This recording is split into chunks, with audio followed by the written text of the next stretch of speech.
Good evening, everyone. I'd like to call the meeting to order at 6 o'clock on the 13th of April. It's the Indian River County School Board meeting.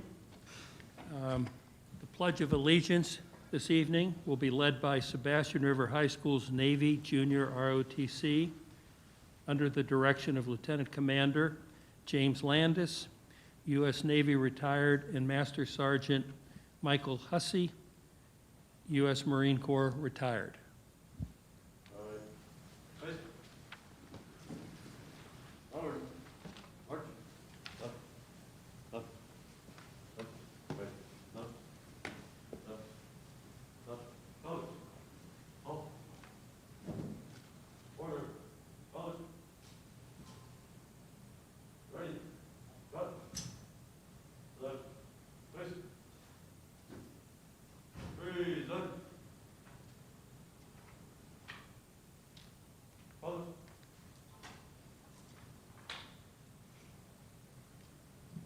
Ladies and gentlemen, please join me in the Pledge of Allegiance. I pledge allegiance to the flag of the United States of America and to the republic for which it stands, one nation, under God, indivisible, with liberty and justice for all. Order.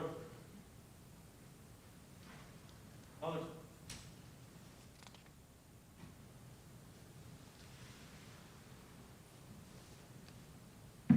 Ready. Cut. Hook. College. March.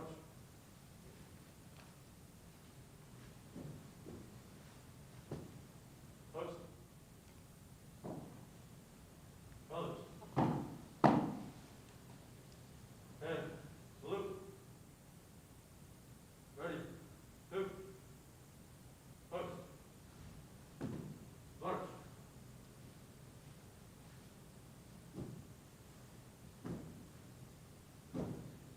All right. Listen. Forward. March. Left. Left. Left. Right. Left. Left. Left. Left. Right. Left. Left.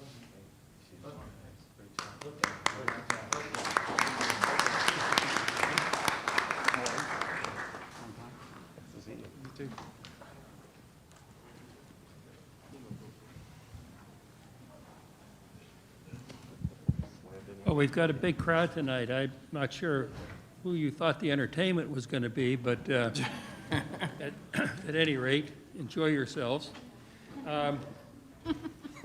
First order of business, are there any items board members wish to remove from consent to action? Hearing none. I'd like to now turn the meeting over to Dr. Moore for a series of presentations. Thank you, Mr. Chair. We do have a number of presentations that we'd like to acknowledge and highlight some of the great work being done throughout our district, as well as some individuals within our district. And for that, I will turn it over to the Public Information Officer, Ms. Kristen Maddox. Hello, good evening, everyone. Thank you for being here tonight. Tonight, we'd like to start out with a very exciting presentation. It's called the White Glove Award, and we like to recognize our custodial teams at our schools every quarter based on the percentage that they score in their cleaning inspection. And Ann Reben can tell you a little bit more about that, but it's pretty cool because, yes, they do get scored, they do have percentages, and this is a very cutthroat competition. The White Glove Award, and this is Miss Ann Reben, Custodial Services Coordinator and Trainer for our district.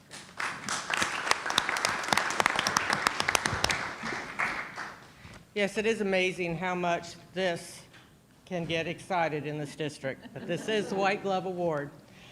So if any of you are not aware of the White Glove Award, I'm here to present it for the second quarter. It's been a difficult year for everyone, and these are our frontline workers. They've done a tremendous job with us this year, so I want to thank every one of them for that much.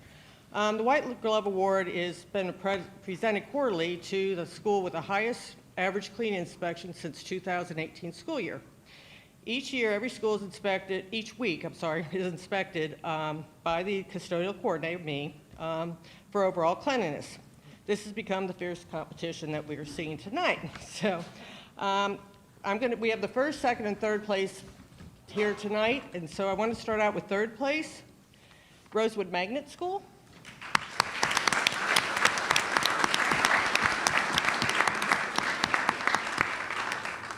Elizabeth, Lewis, and Alejandro. Alejandro just got promoted, I understand, to another position. But they are been in the top 5 since the beginning of this in 2018. So they are a very strong school, very clean school. So we want to thank them for this. And we do have our year awards coming up at the end of the school year. And I know they're going to be somewhere in there competing again. So thank you so much.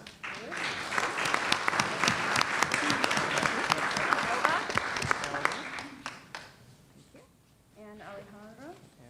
Thank you. And this is a plaque for your school. There you go.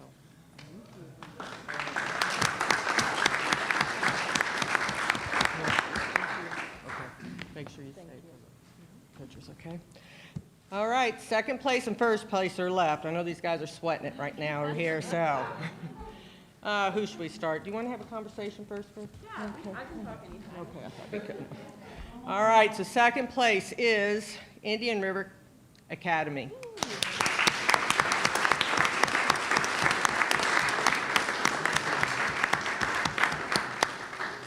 You've got to give it to this group. They've had a changeover mid-season. We had someone retire in January, so we have added Jenny to our group. Congratulations. And also Wendy, our head custodian, and Sean. They've been fierce too, I can tell you. They've remained in the top 5 all year, and they had a score of 93.28, which is very good. By the way, Rosewood had 93.20. Very close competition. But they are in second place for the second quarter, and they are a very strong, dedicated team. And you don't mess with these ladies, I can tell you, because they make sure I know. Okay, congratulations. Oh, there we go. I can't read them because I don't have my glasses on.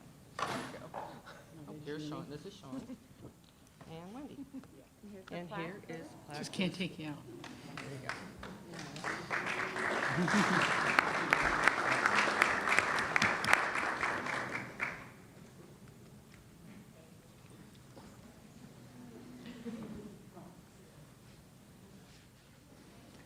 So I guess everyone can guess we're on first place. Vero Beach Elementary School.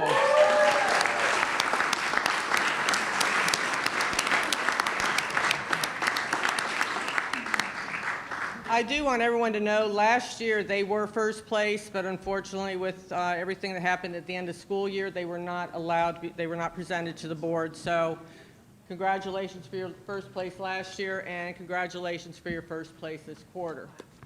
I can tell you, I got a phone call after the first quarter from the principal and from the team wanting to know why they didn't get first place.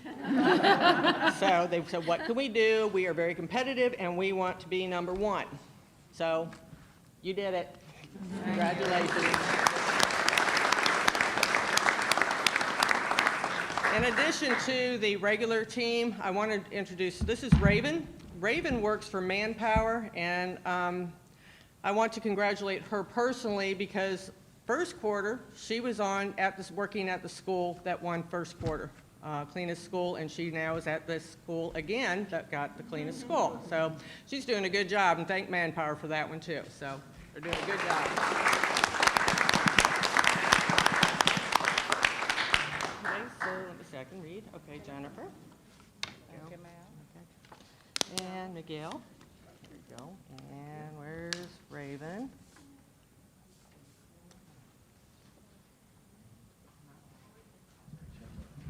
And Lita. Okay, she's missing that one. Okay, we'll get you yours. We have it. Okay. Okay. And the plaque. I'm gonna put one down. Oh, I think you have 2. Oh, you got 2. There we go. Okay. There we go. And I don't know if you can carry this very far. If you want to carry the trophy. Okay. All right. Well, congratulations.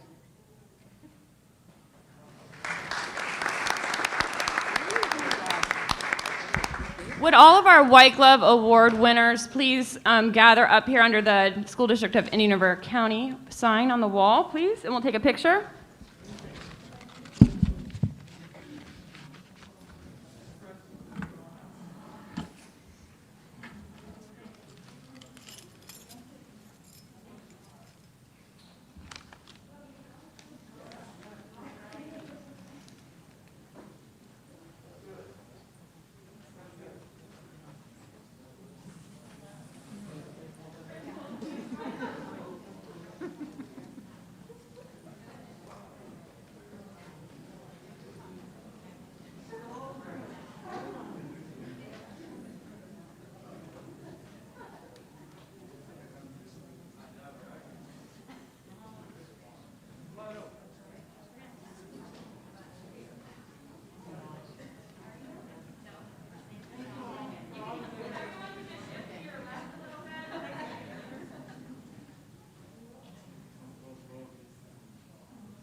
And while everyone is leaving, can we just have a round of applause for all of our custodial staff because they have been working nonstop.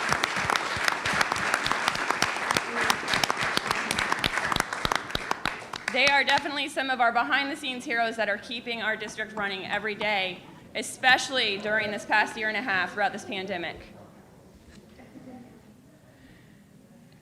We had almost every board member request for this next recognition, along with a colleague write in, Miss Barbara Hires. Are you here tonight, Barbara? A parent, sorry, it's even better, it's a parent, to ask us to formally recognize Mrs. Dawn Miller. And for those of you who do not know Mrs. Dawn Miller, she heads up our A+ Art program, which is a very special program that I am going to let Dr. Jones, oh, there, everyone's hiding, come up and talk a little bit about, and then I'm sure if the other board members, if you have a comment about Mrs. Miller and her work, more than happy to share. And I have a plaque too, okay. Good evening and thank you. As a former principal of 3 schools, I always loved visiting classes each and every day. It truly was the best part of my day. And one class I always wanted to go to was our autistic class. As a Gifford Middle School principal, I was honored having the first autistic middle school class in the county in 1994, and then I had the privilege of those students going with me to Sebastian River High School. Inclusion is so important to staff, students, and parents. And we created programs so our students would feel included in every respect. Through elective classes and mainstreaming during core classes when the students were able to do so, well, the desired outcome was success for our students. Ms. Miller, what she has done for our autistic students over the past several years has been exemplary. In the spring and summer of 2020, she hosted Zoom from Your Room meetups for fun and friendship. Dr. Moore was a special guest for one of those sessions. In August of 2020, she hosted a 2-day Zoom summer workshop entitled Symbols of Me, which allowed the students to explore colors, objects, words, and symbols to express themselves. And then continued to hold weekly Zoom art classes throughout the 2020-21 school year, including a spring break workshop. The workshop was called Nature's Poetry. When I watched the video our district did regarding Dawn, it was just truly beautiful. I love the overall goal. Communication skills are so very important, and this is so they could ask and answer questions carefully while at work. They were also taught to advocate for themselves. And I love the circle up when they began and also when they close their sessions. These students will move on to their jobs in life and be ready because of Dawn and her program. Mrs. Miller, thank you for what you do for our students. I recognize several students in the video, and they were having a great time. Thank you so much.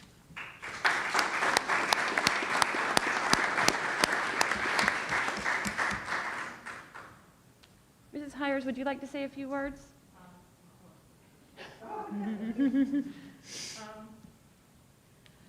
My daughter Lindsay over there has been working with the A+ art program for several years now, and she's really blossomed throughout it, not just through the art, but the social part too. And I felt it important to let the district know the important work that Dawn was doing with our special needs kiddos. And I'm really thrilled that she's being recognized here tonight. Thanks, Dawn.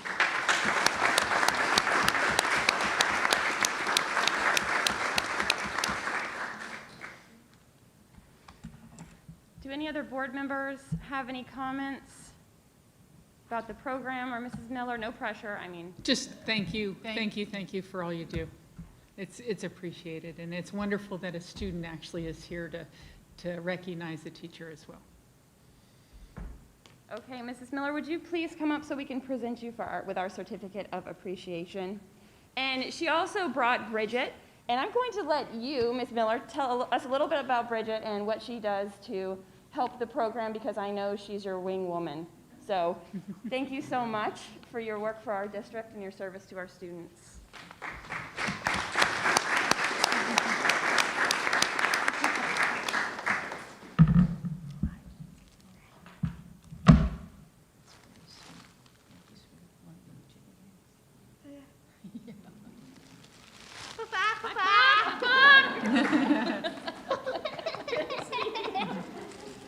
There's a long story behind it.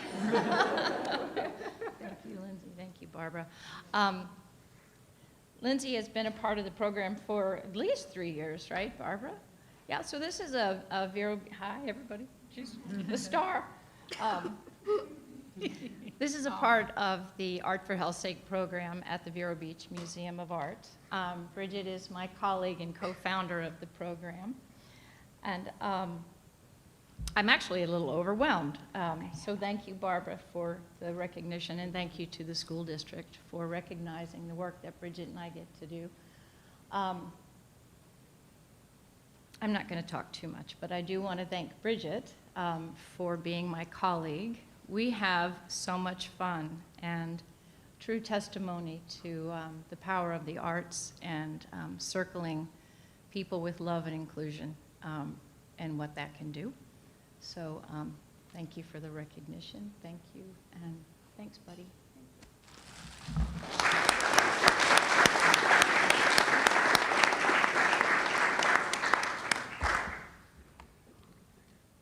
Dr. Moore and I were privileged to be invited to one of the Zoom sessions about a year ago. We'll have to share some of those pictures on social media. We both ended up with mops on our heads and surgical masks, and everyone was having an absolute ball. So it was really fun. It was really fun to see everyone enjoying themselves so much. So now we're moving on to our Shining Star Awards. And first, we have our individual Shining Star, and his name is Mitchell Ledford. And if you haven't heard of Mitchell, you will soon, because he qualified for the U.S. Olympics trial in the 100 butterfly at the ISCA International Senior Cup. Mitchell was in the company of Olympic greats Ryan Lochte and Caleb Dressel during this monumental event. We will all be cheering for Mitchell on June 13th through the 20th, where the top 2 swimmers in each event will make Team USA for the Summer Olympics. Yes, Mitchell.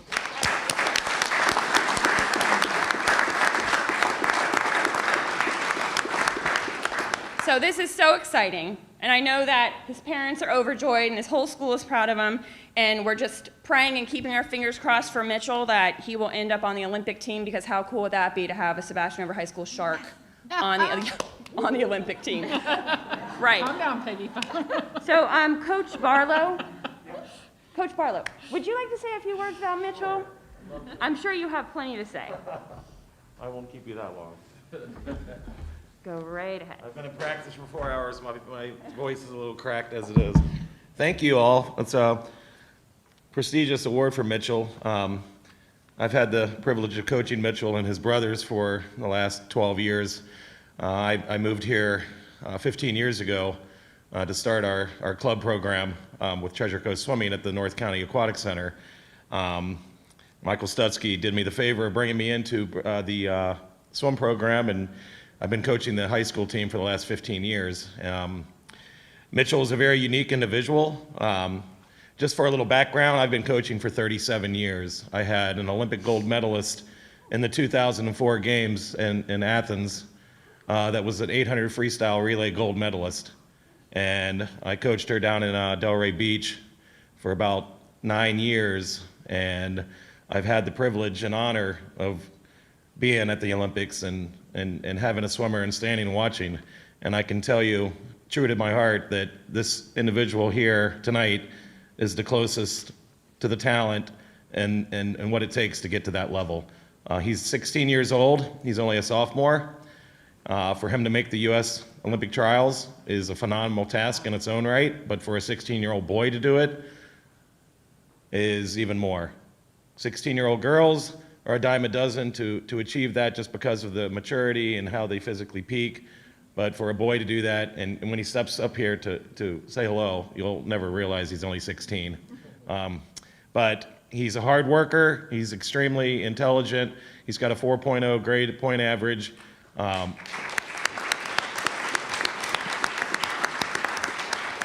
He's not only an academic All-American, he's an athletic All-American as well. His future is really bright. He has very supportive parents and teammates, and it's an honor to be part of Sebastian River High School, not alone to have something like this help, recognize the school and what the swim program is. And swimming's a very lonely sport. It's hours and hours of dedication and getting up early in the mornings to swim. It's a very empowering sport, and I really look forward to the next few months and preparing him, getting ready for this great endeavor. So thank you very much for the honor him tonight, and let us come and tell you a little bit about swimming, and we appreciate it and hope that you'll watch in the next few months as his progress moves forward and thereon. So thank you.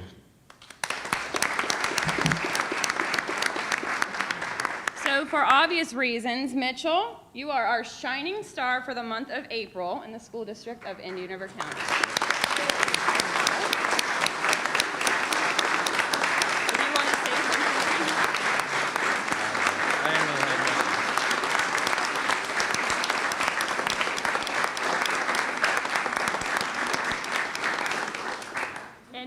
If you could stay until the next Shining Star presentation, we'll get photos up at the front too. Okay? Congratulations, Mitchell. We all want to be like you when we grow up. Next, we have our School Shining Star Award.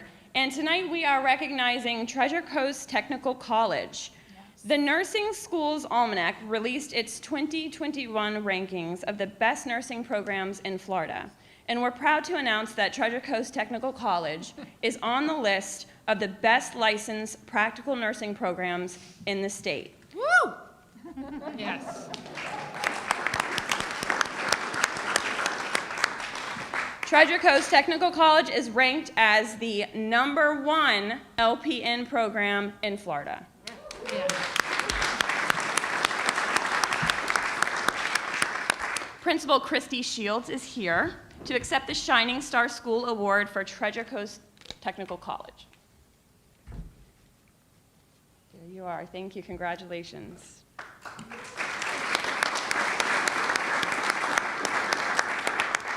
Good evening, school board and Dr. Moore. Thank you on behalf of myself and all of the staff at Treasure Coast Technical College. It's great to be honored with the Shining Star Award. With me this evening is the Practical Nursing Director, Leslie Merritz. She is the reason behind this #1 ranking. All of her hard work and dedication over the years has made the program what it is today. Yes. So, Leslie, thank you on behalf of myself, the administration, the students, for all you do. We truly appreciate you. And I wouldn't be doing my job if I didn't shamelessly plug my school and the program while I'm here.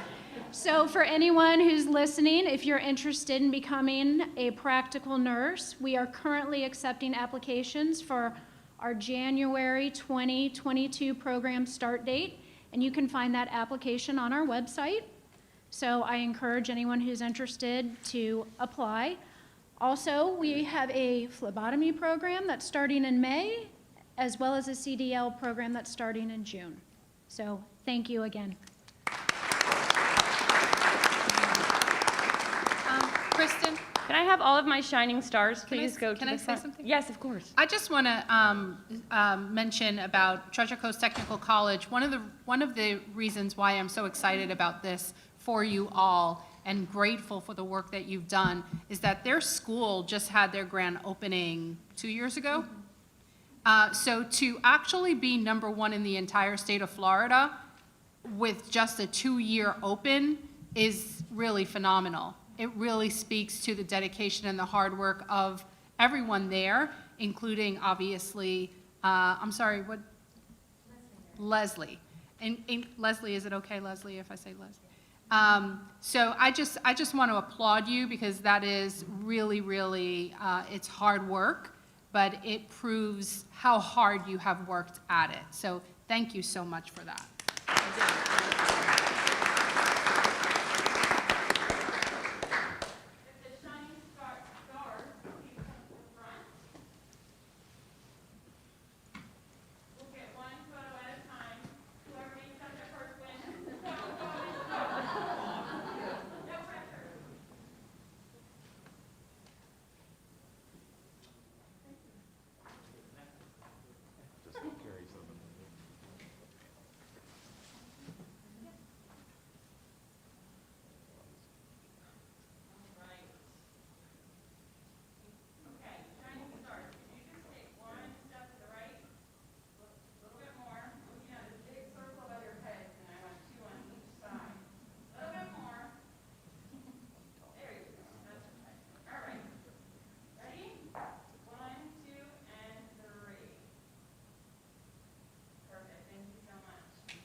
Are you going to stay here with me?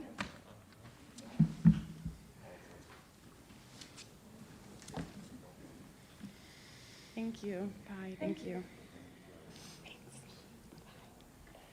In February, we participated in Casual for a Cause, which we do monthly, and students and staff were able to make a donation to the American Heart Association and dress down for the day.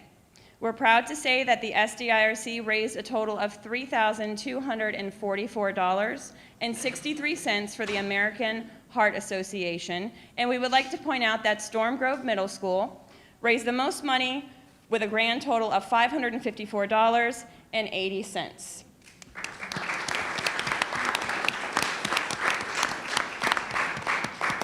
Our representative from the American Heart Association, Michelle Turnage, is unable to join us this evening, but she asked that we thank the school board and Dr. Moore on her behalf and share her appreciation of the SDIRC's continued support of the American Heart Association. Next, I'd like to turn this over to Mr. Rick Meyer for a United Way presentation.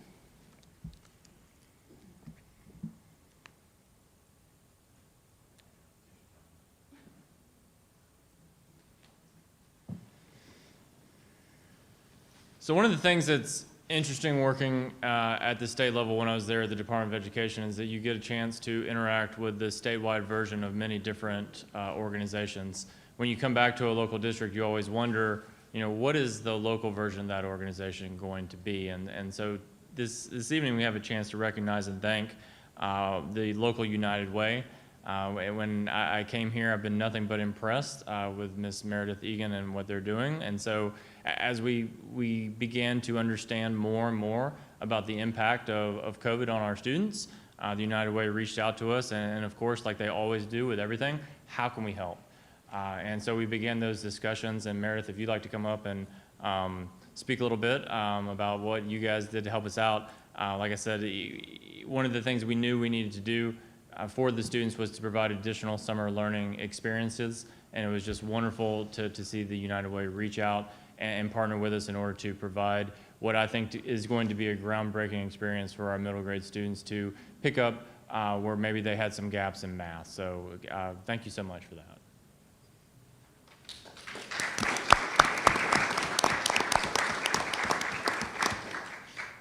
Hi, everybody. Thank you.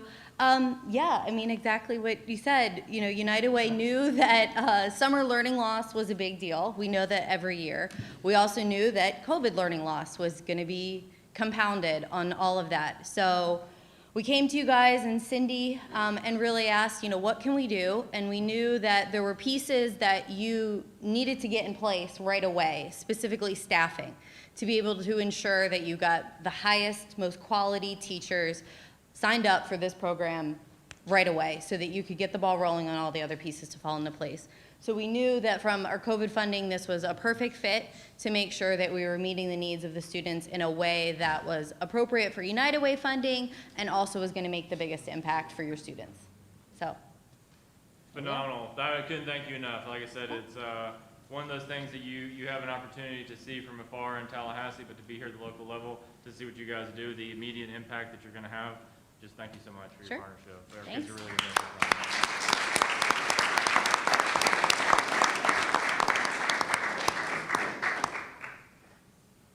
Can we get a photo at the front, please? Oh, this isn't my phone.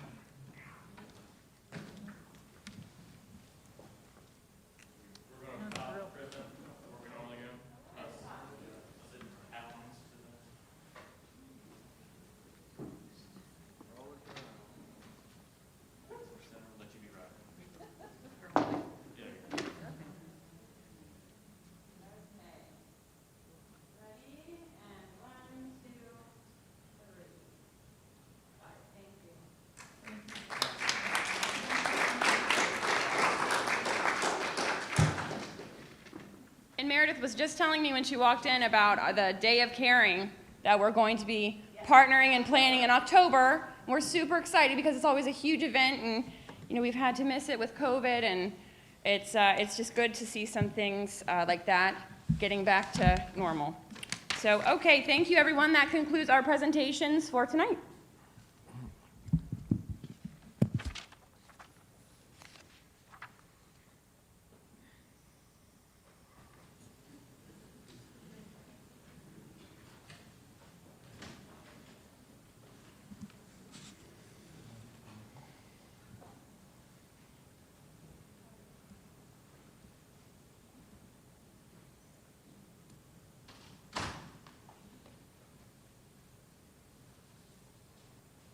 Mr. Barefoot. We have a meeting going on. We have a meeting going on. All right. I forgot to formally adopt the orders of the day, so may I have a motion to adopt the orders of the day? So moved. Second. Second? Second. All in favor? Aye. Motion carries 5-0. All right. The next order of business is citizen input, and it doesn't look like we have too many people that want to provide citizen input, so this should go fairly quickly. Many of you have been here before, but I will go and read sort of the rules. The public may offer public comment by appearing in person. Such persons will be placed in the meeting room subject to space availability. Additional attendees will be placed in areas outside the meeting room and invited into the meeting room at the appropriate time. Alternately, the public may offer public comments by emailing comments to the following email, citizeninput, April 13th @indianriverschools.org. All public comment emails must include a completed speaker's form available in both in fillable and PDF formats. All emails must have the completed speaker's form attached, or the public comment submission will not be considered. All emails containing public comment with a completed and attached speaker's form received by 12 p.m.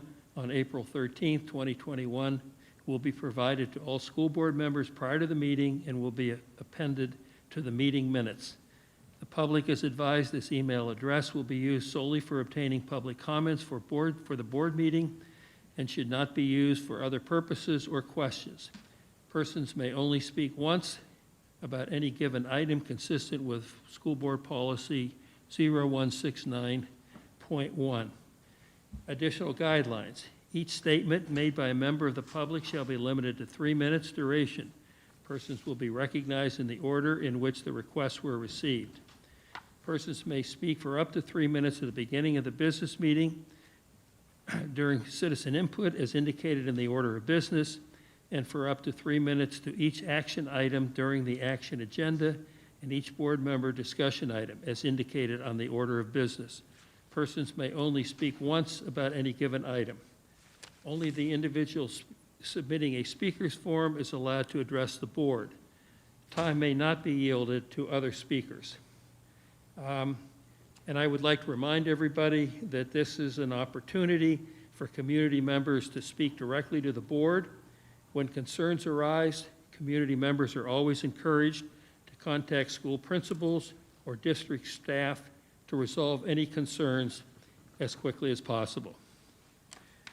So we will proceed with the citizen input people here, and then when we're concluded with those, we do have 4 or 5 emails, 3 emails that will be read afterwards. And the first speaker this evening is Paul Westcott.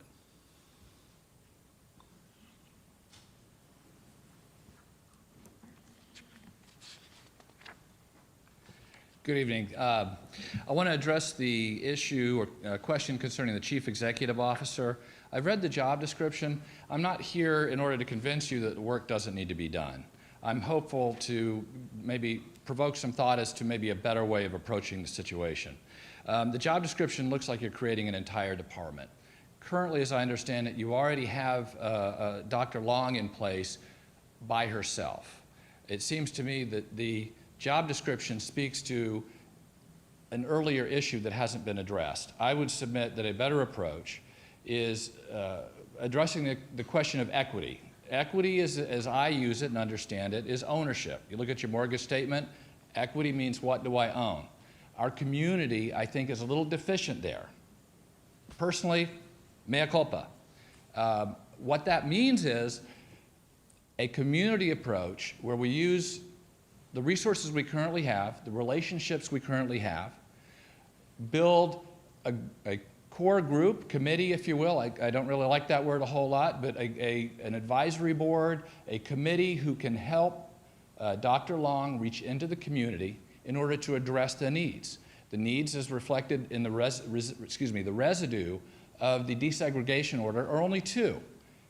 Addressing academic performance issues for the minority community and recruitment of faculty. The recruitment of faculty is multifactorial.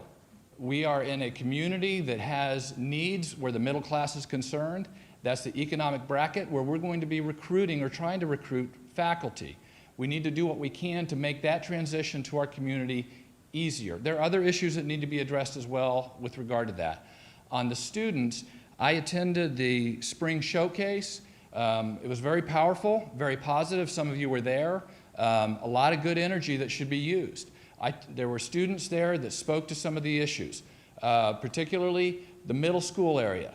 The middle school arena is where the students are making the decisions that affect the rest of their life the most.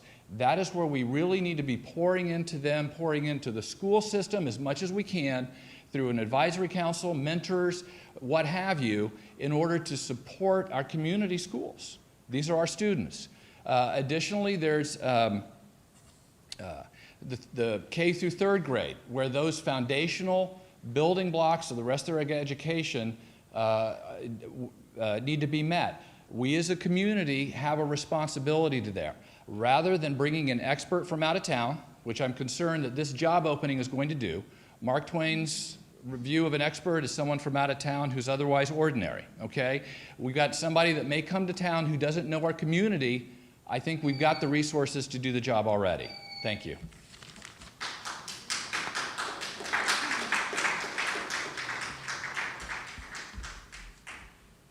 The next speaker is Mark McCain.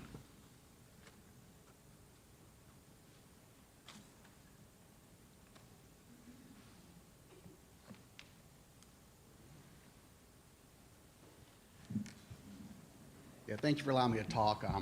I was asked to come to talk about the whole mask issues with school. I'm a pediatrician here locally. I've been here for almost 20 years. I was born and raised here. I went to Rosewood, Gifford High School, along with my wife, my brothers. I've had 2 kids go through the school system. One's University of Miami as a music education major. I have another one, University of Florida, and a freshman here in high school. So I'm uniquely qualified, I would say, into being able to give the medical aspect of it along with how schools work, because I sort of know how they work better than other people, with my parents being school teachers here from the 60s to the early 2000s. And, you know, in my experience this past year, our approach to children in this COVID vaccine, in this COVID disease, has caused more disease than we prevented. I've started more kids on antidepressant, anti-anxiety medications than I have in my entire 20-year combined this past year. I've had more suicide attempts. I've had more kids admitted to mental hospitals. I've increased more dosages of ADHD medications. I've had more new starts than I ever have had. And it's not just masks, it's our entire approach to children. We have damaged an entire year's worth of children, and we can't get that back. But we don't have to continue it. Now, I don't think masks are overly important in elementary school age, and as you get higher, they probably are. In fact, at an elementary school, the most likely room to pass COVID would be the teacher's lounge between each other. That being said, I would actually rather make a compromise and not recommend against taking masks away. I'm gonna make some of my friends mad, but that's okay. My biggest problem with our approach is our quarantining. We are quarantining thousands and thousands of kids unnecessarily. I haven't seen the latest numbers, but very, very, very, very few of these quarantined from school exposures have come down with COVID. And in fact, the state of Ohio, if children are masked in school and they have an exposure at school, they don't have to quarantine. They just have to monitor for symptoms. And I would beg the school board now to make that our plan. I know it goes against the health department. The health department is so singularly concerned with only this virus and not the entire well-being of children as everybody in this room is. And so they don't see all the points. So I would ask the school board to go to the 3-foot recommendation that now the CDC says, which the AAP, American County Pediatrics, had said back in May. I'd ask them to stop the quarantining if we have kids in masks. Kids not being in school is the biggest detriment that we're having right now. We have FSA testing coming up, we have finals coming up, we have AP tests coming up. And we arbitrarily are quarantining these children, and sometimes they're out of school longer than the kid who had COVID. And this is just, you know, I think the school board needs to take a bold stance, and they need to say, look, I know the health department says this, we've got 3 quarters worth of data saying this is unnecessary. And that would be my approach. So, thank you.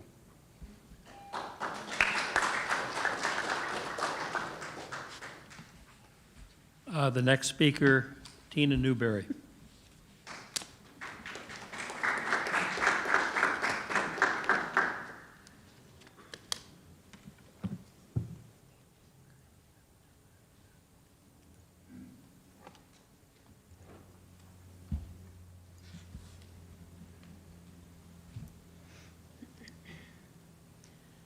Good evening, Dr. Moore and School Board. As a 22nd year veteran teacher, former Teacher of the Year twice in Okeechobee County, current School Advisory Council member, and Moonshot Academy tutor for 1st and 3rd grade students after school, I am appalled with actions of one parent who has no regard for me as an educator. I am speaking to you today, requesting your assistance to rectify the matter and provide advice to move forward. In a week's time, the parent has been on the radio twice eliciting false facts about my school team and me. The inconsistencies and lies shared on the podcast were full of false statements and accusations. At one point, the parent shares how success is important. As an educator, I know how important success is and how to establish a strong foundation to achieve success and strong outcomes by creating a positive culture. The success for students is even greater when there is a partnership between the school and the family. Our district states, SDIRC, stronger together. How can a parent who is so far removed from making decisions with her child's teachers be able to threaten, undermine, bully, and then publicly broadcast she needs the red carpet rolled out for her when she is not working with us, but against us? The 2021 school year has been a very difficult year. I have spent the year teaching and reviewing new policies, providing daily reminders about new protocols in place, all the while continuing to educate and creating an environment where all students thrive. How can a parent question the district's reopening plan in April and not adhere to the signs posted in the classroom and throughout the campus? Allowing the parent to spend the day with her child was approved. However, how can a parent continue to undermine my authority regarding school procedures and daily functions that have been implemented all year? For instance, the parent had an issue with the location of recess and where the students could play. I instructed the students who were with the parent to move away from the covered hard court due to the PE teacher's equipment being ready for the next class. The parent continued to ask why the child could not play in the PE area. I explained, but she continued to interrupt and push. She questioned, so we are not allowed. Again, I informed her she could remain in the area, but the children needed to move to the recess court. She then turned to the students and started pointing with both fingers at each of them and angrily said, "No. Did you hear that?" She said, "No." Not only was this a complete disregard to me, but her actions were disrespectful to the PE area PE teacher, since there was clearly no understanding or compassion about why we do not play on the PE court with equipment. I appreciate your time and hope you support and advise will hinder any future negative encounters with this parent.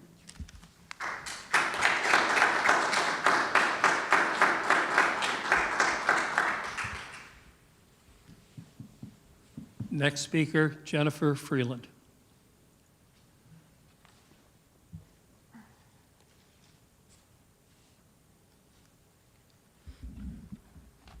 Well stated. Good evening. I just want to come and say that here we are, 35 days to the end of school. We had no idea in August what this year was going to hold. I don't think any of us really had a clue or thought we'd make it here. But I wanted to take a minute, because here we are in the home stretch, and I wanted to take a minute to say how proud I am of what we have accomplished together this year. I would like to thank Dr. Moore and his cabinet. They have worked very hard and diligently with IRCEA, as well as with teachers in this reopening and the whole chaos that is COVID. I would also like to thank our school administrators for keeping it from turning into a circus. And I also want to I want to thank the continued support of CWA and its members. I'd like to thank the parents who have been flexible and supportive. I want to thank from the bottom of my heart the teachers of Indian River County. Thank you so much. You've made it. You're here. Your students are ready. I swear you're not the worst teacher ever. Okay. I want to thank our students. And just so you guys know, summer's almost here. We'll leave you alone soon. But I wanted to wish all of the teachers, and in particular our students, the best of luck as FSA testing starts this week. You have no worries, guys. You've got this. We're on it.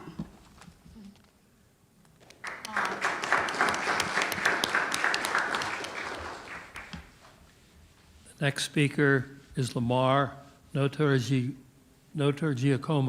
Noto Giacomo. I'm sorry, I don't do this very well each time, but I'll get it. I don't see her. Oh, she's Here not she there. comes. Thank you. Thanks so much. I don't have much to say, really. I just want to bring up the issue of masking our children again.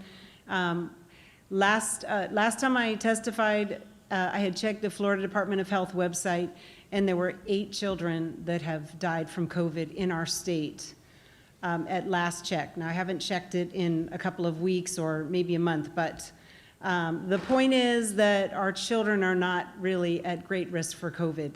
So there's no reason to have them masked for 7 hours a day.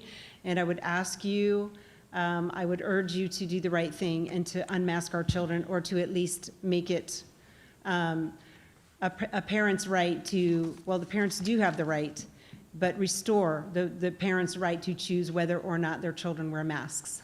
Thank you.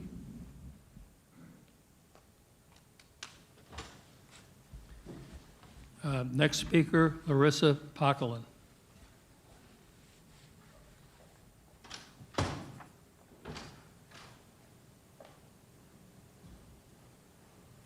Good evening. My name is Larissa Pakolin. My son is kindergartner, and during this academic year, I was first time involved in the school system and his education. Looking back through this academic year, I have two main questions in my mind. First, who are the children in the school system? Looking to the job you've done this year, I have strong feeling that children are just numbers without any identification, that are attending school for this district employees to be employed. Then who are the parents in the school system? Are the parents just the children providers for the system of education? Unfortunately, I don't see anything other than that. And as I look how disrespectful and ignorant you had been behaving to the parents this year. Starting from September, when few hundreds of parents came up here and spoke about mask issues with their kids, they begged you for optional masking, and many parents as well sent emails to you with begging you to make masks optional, and finishing with the situation with Tiffany Justice last week, when she wanted to enter the school because her son has problems with mask breathing and headaches. She entered the school and she has been behaved as a criminal at school. The most disgusting thing here is this is your ex-colleague. She has been spent 4 years in the chair where you are sitting right now, and you're treating her like this now.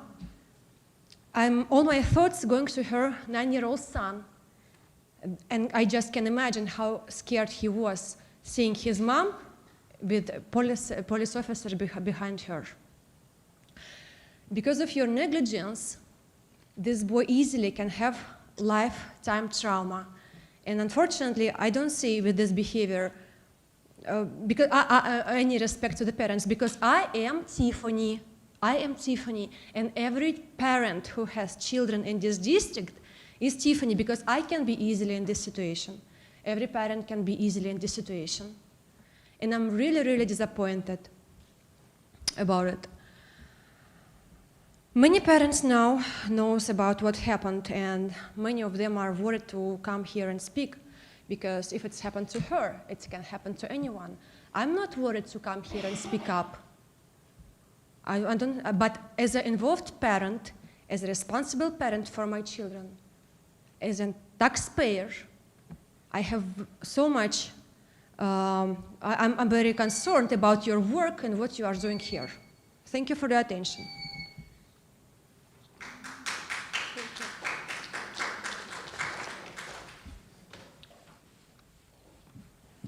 Next speaker, Vincent Napoleon.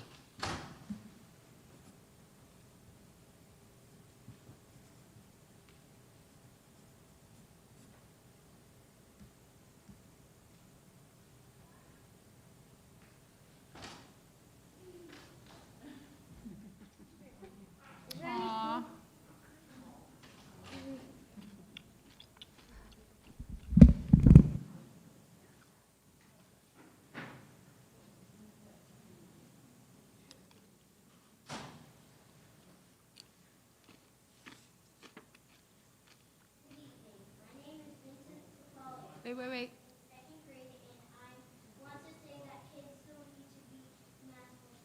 In school, we don't deserve to be treated like this. Please let masks be optional. There's no point of them. No point at all. Masks don't help at all. Masks make everything worse.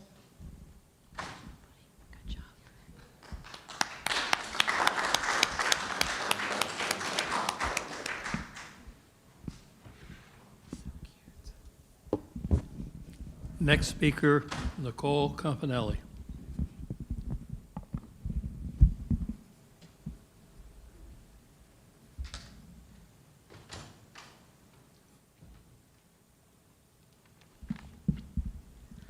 Good evening. My name is Nicole Campanelli, and I've been here plenty of times for you to know me as well as know my son's story.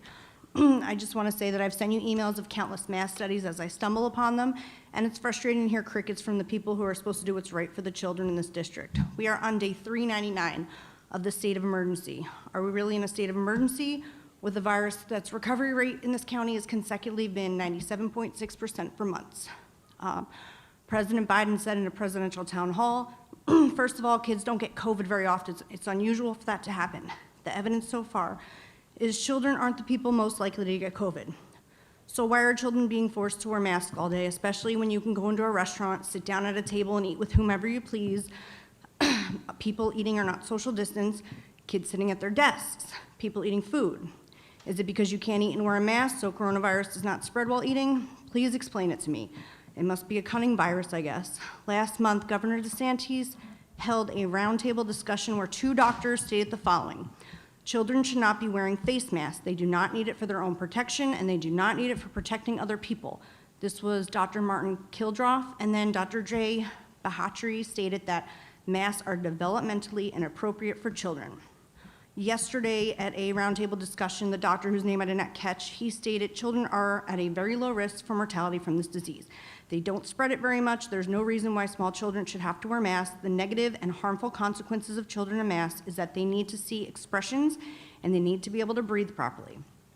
Why are we still dealing with this? Dr. Moore, you stated on Bob Sosa's radio show last week that any staff who wants it can get their vaccine on April 10th. So now they're protected, right? So where are we on the plan with that you guys have been working on since last June? If you think that people have trouble now with communication and social skills, just wait until these poor children grow up after living in a faceless world. You really have no idea what psychological harm you're causing to children down the road.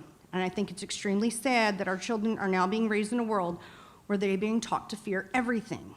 Fear of each other, fear of the world, fear of illness, viruses, and fear of the air they breathe. Do you know that prolonged fear is terror and that terror becomes trauma? The psychological damage being done right now is irreversible, and I've emailed you countless studies, but it seems to fall on deaf ears. Please take the time to read them and stop listening to pseudoscience and stop using our children as political pawns. Thank you.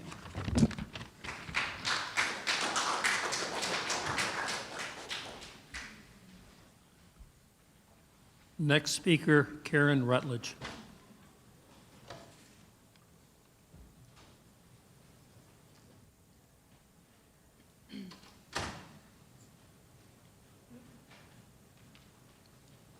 Good evening.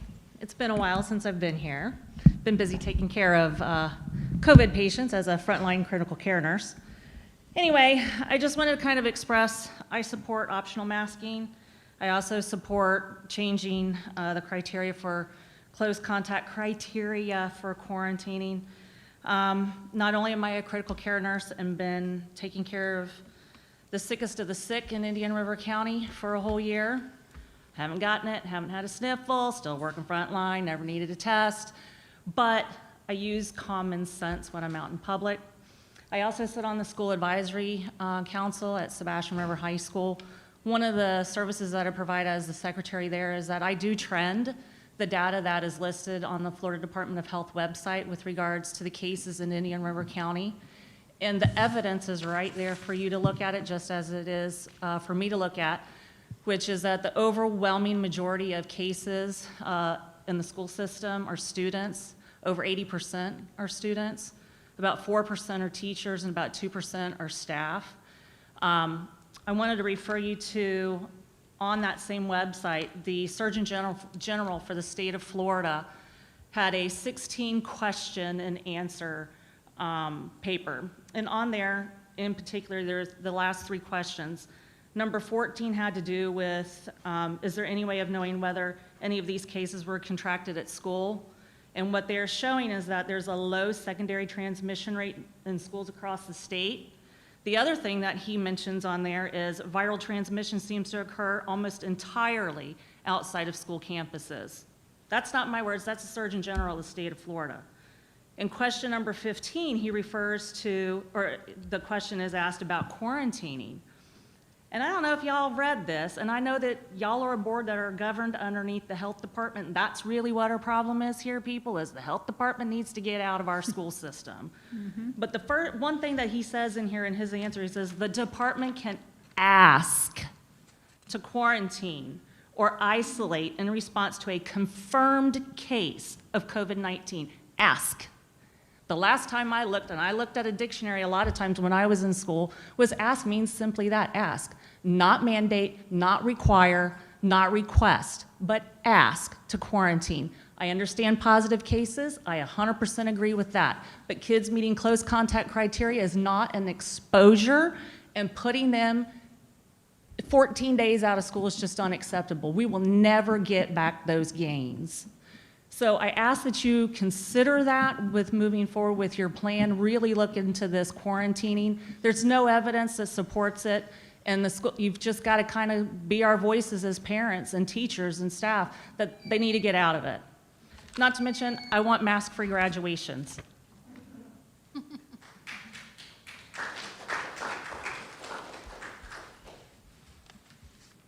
Next speaker, Haley Russo.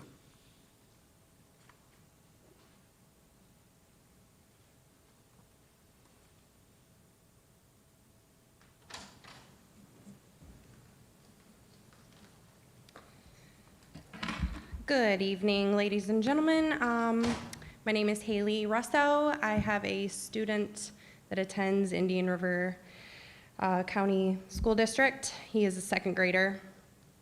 I completely oppose children being masked in the schools. There is overwhelming evidence of this being more harmful than it is for good. Kids are very least likely to carry or spread this disease. This is going on for way too long.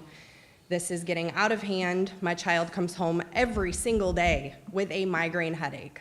Not to mention, while he is at school, seeing nothing but above the face. It's not helping anything. I fully support you to make the best decision for you and your children, but we also want that opportunity to decide for ours. I believe it should be optional. I believe that parents should have the opportunity to choose whether or not their child wants to be protected. And if my child is to be succumb to something, then I as a parent will take care of that myself. It's been a year. CDC has changed their recommendations from 6 feet to 3 feet. Things are getting better, the numbers are dropping. Get the health department out of our schools, take care of our kids. There are also 3 North County Charter, Glendale Masters, who have been mask optional, and their numbers are lower than Indian River's. The evidence is overwhelming. Let's get it together and be with our children. Thank you. Not a clap. Wow.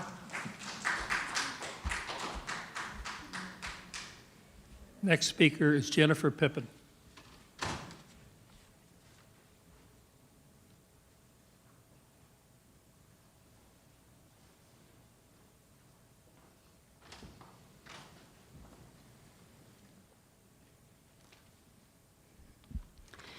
Good evening. My name is Jennifer Pippin. I'm an admin for We the People of Indian River County and the chairman for Moms for Liberty Indian River County. I first wanted to say thank you to Terry and Jacqueline for bringing this to the agenda today, and for the first time since October, actually making it a priority for our children. And to the rest of you that have answered my emails and have actually responded in the past month, I thank you for that too. It is appreciated. My speech today is going to be the same thing that I've been saying when I spoke to Dr. Moore before school started. Parental rights don't ever stop. They don't stop with the virus. They don't stop ever. And masking is one of those things. We need to make it optional for our children. We need to have that light at the end of the tunnel, that end result, because this board has always planned to make a plan, and I'm hoping that you actually make the plan today. There's 23 counties now in Florida that have optional masking. 17 of them on the first day of school in August were mask optional. So there is other boards that are doing this for our children. It's not just you guys.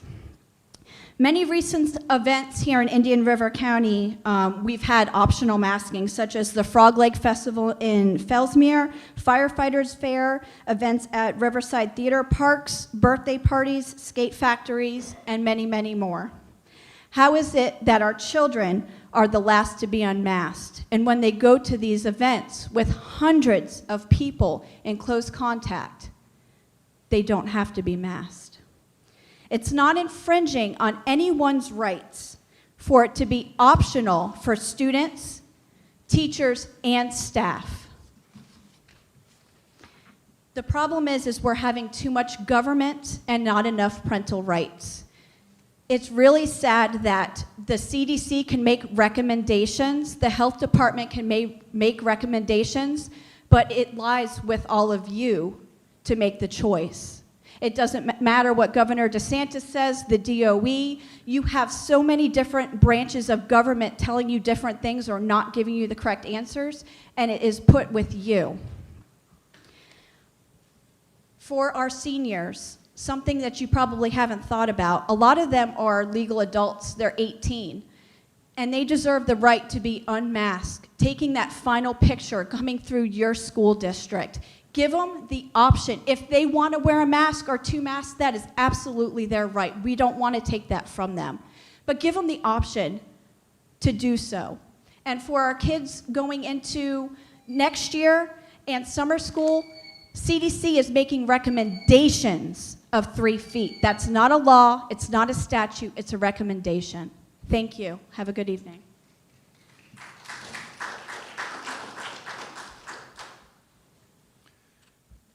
Next speaker, Megan Bracia.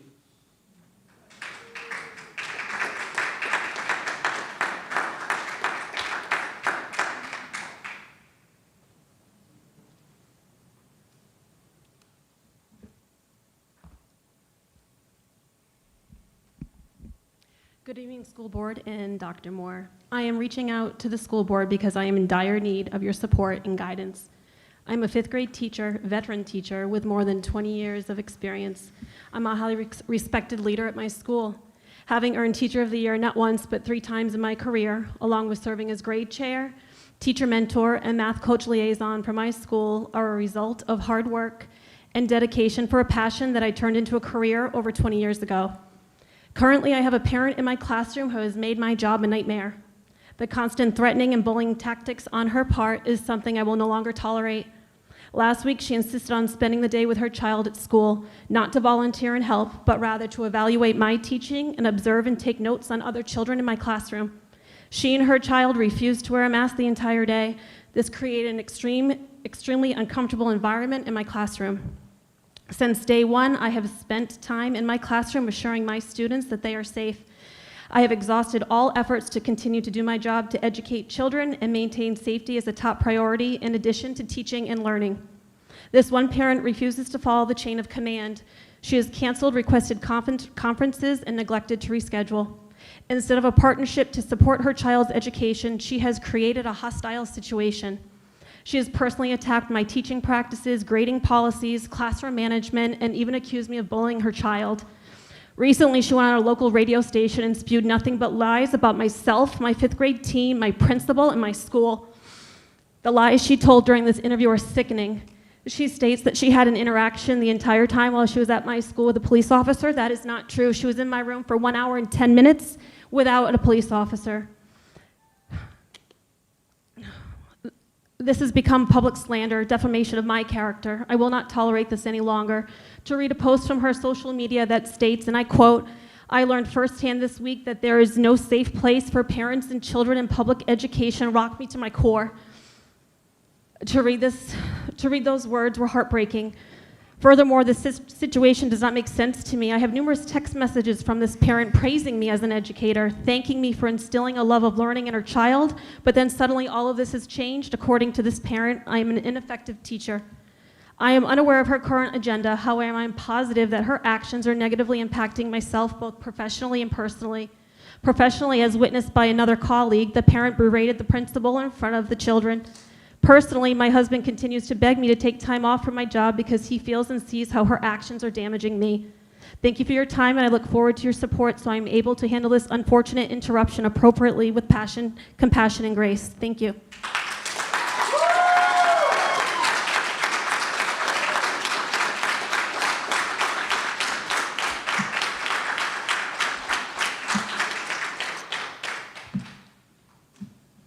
Next speaker, Kevin Browning.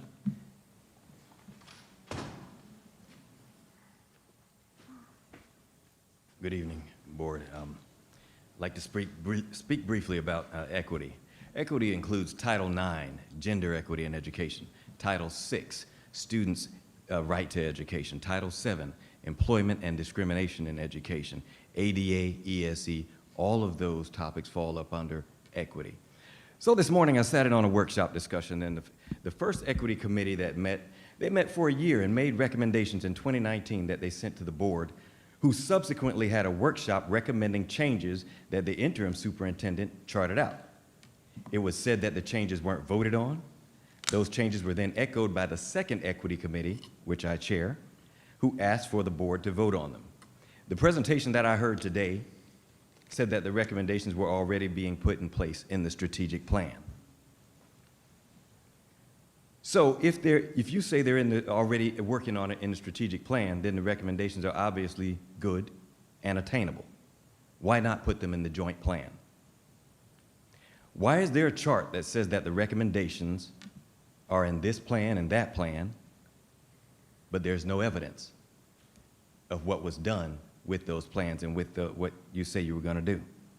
One of the big issues is the plan says that we're only allowed to have one teacher per school, or one minority teacher per school. I'm being told that nobody wants that, but to me that sounds like lip service.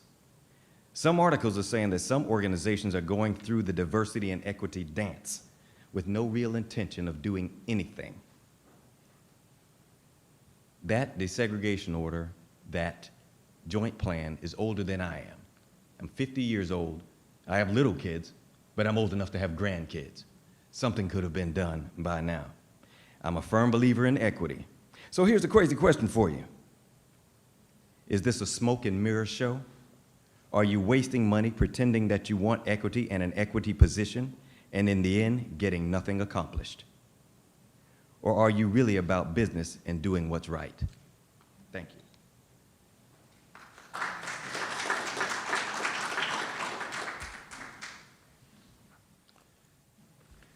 The next speaker, Jesus Lavandera.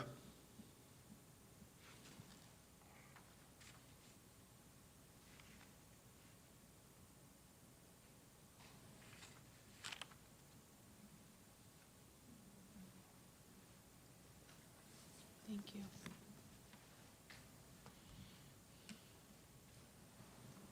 Thank you.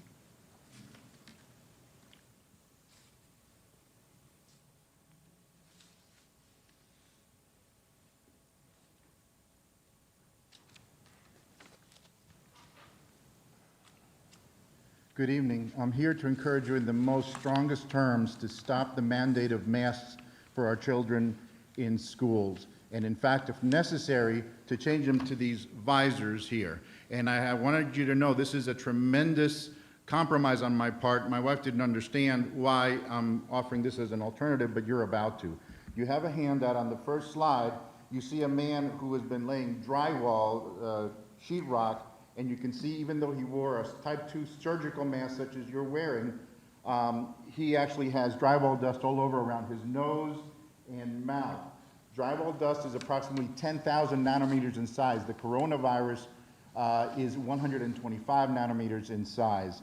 This mask did not stop drywall dust. You can see on the next slide, what you're looking at is the actual side of a box of surgical masks. And I'll read it to you. You all have it. It says, "This product is not a respirator and will not provide any protection against COVID-19 coronavirus or other viruses or contaminants. Wearing a near-loop mask does not reduce the risk of contracting any disease or infection. Masks have no ability to protect anyone from coronavirus." But here's where it gets bad. The next slide you'll see is a paper, and you can see in the third paragraph that What this was is a paper co-authored by Dr. Anthony Fauci of NIAID along with 2 other doctors. They were talking about the Spanish flu pandemic of 1918, and what they discovered is that while 22 million people died in that pandemic, by autopsy, 92% of them did not die from influenza. They died from bacterial pneumonia. And they discovered that that bacterial pneumonia came from the upper respiratory tract, the mouth and the nose.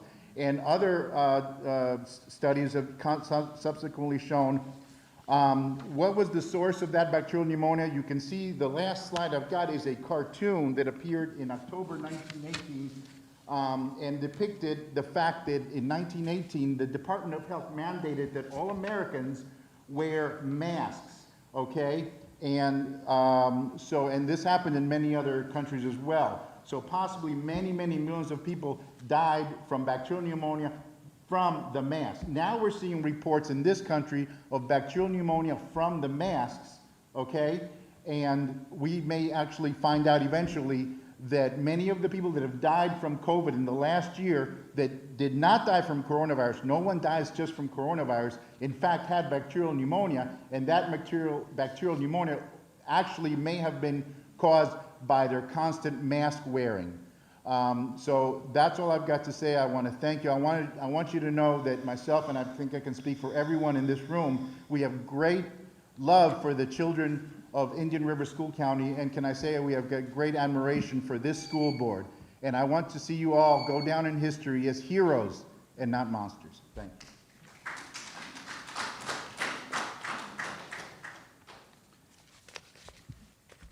Next speaker, Chris Allen.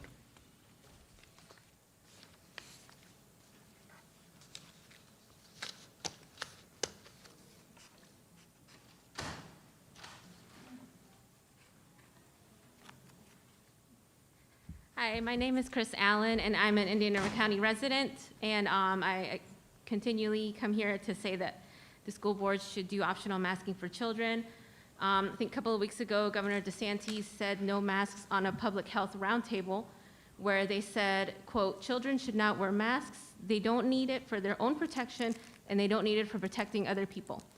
They also mentioned that it was developmentally inappropriate and not the right thing to do, because how are you going to teach a child how to speak and say words correctly if they can't see your lips? I want to make note that the CDC now recommends 3 feet, and if I recall correctly, they changed it because there's no real science that said 6 feet worked. So initially they said 6 feet because when you sneezed, the spit could travel up to 6 feet, and then all of a sudden now it changed to 3 feet. So there's another thing that they keep pointing out, which is their inconsistencies. Let's see, the optional masking in Florida started out with, I think, 17 counties, and now it's up to 23, so a few more are realizing that they are allowing optional masking because, I don't know, maybe it's Governor DeSantis finally allowed it, and I just urge you to do the same so that we continue being at the front of making positive changes for children. I take my son to gymnastics, and we heard a lot of parents in there about to take their children to school, and they're literally begging, I hope there's no masking next year. I really hope there's no masking there. And, you know, there's a lot of people who don't come here because they can't, and we tell them to email, but it's just like last year, it's roughly 50-50. So we just urge you to keep being at the front and do optional masking, and that's it. Thanks.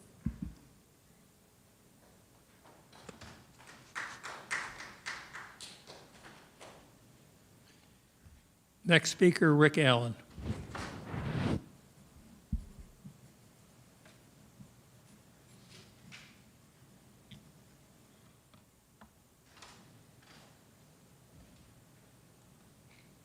Hello again, Rick Allen here, and I don't really have a whole lot to add. You've heard a lot. You've heard an awful lot tonight, and I hope you carry through with your plans to go ahead and make a plan to please make masks optional in schools. Do the right thing. The recommendation from CDC is just that, a recommendation. It's not a mandate to you. You have the choice to make it optional. Please make it optional for our kids. Thank you.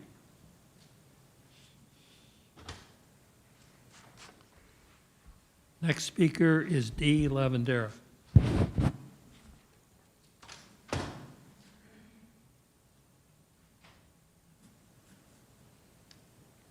Hi, my name is Dee Lavandera. I attended a school board meeting a couple of months ago where some parents were speaking out against the mask during this time of the meeting. To all of you who sit up here as our school board, you represent us, you guide and direct and make policy that is followed throughout the school district. And as I listen to these parents make their comments, some in tears over the masking, I understand that school board training says let these comments go by, do not respond.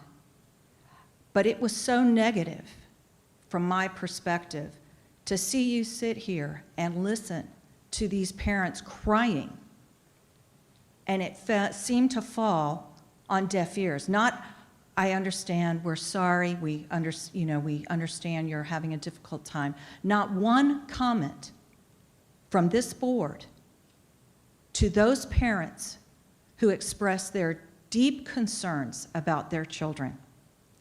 The parents are the ones who raise the children, and they have chosen to allow you people in this district to educate their children. That is their choice.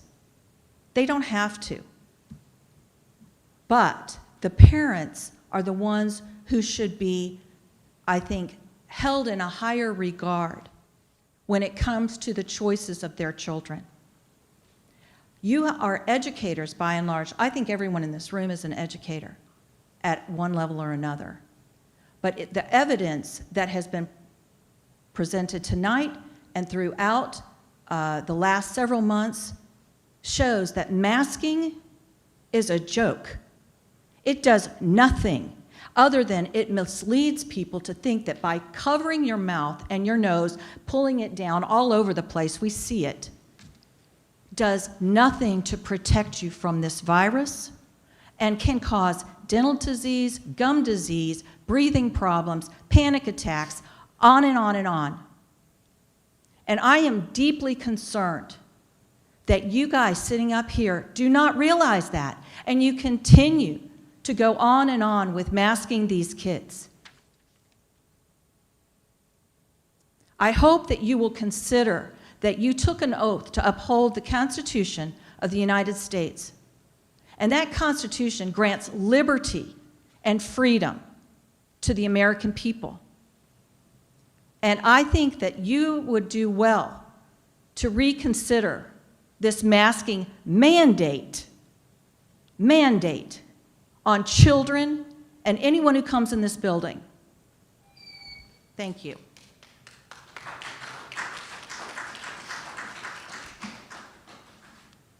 Next speaker, Danielle McCabe.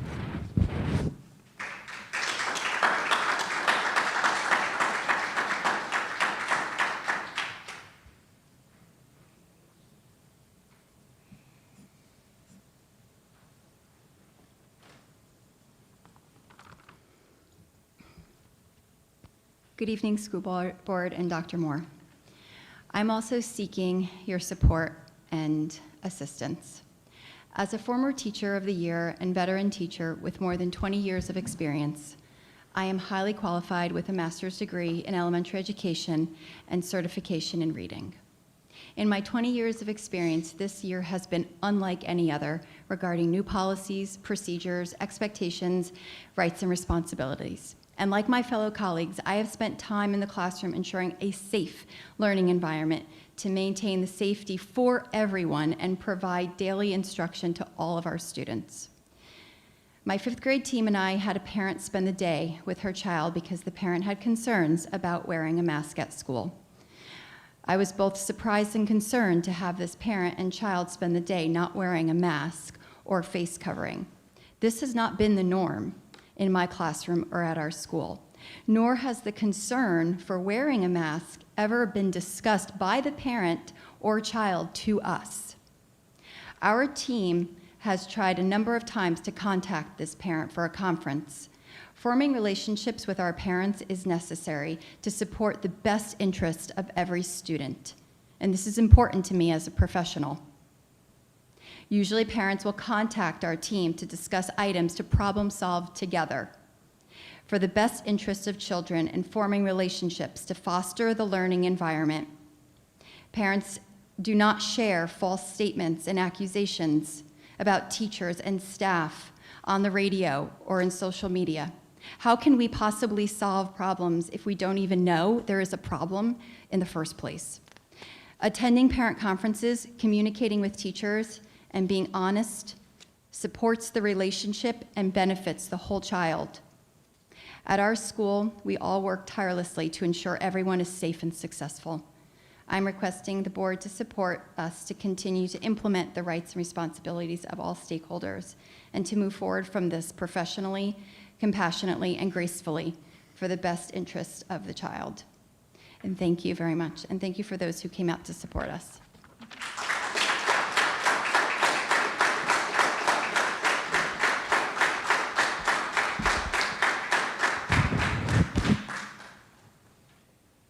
Next speaker, Susan Meal.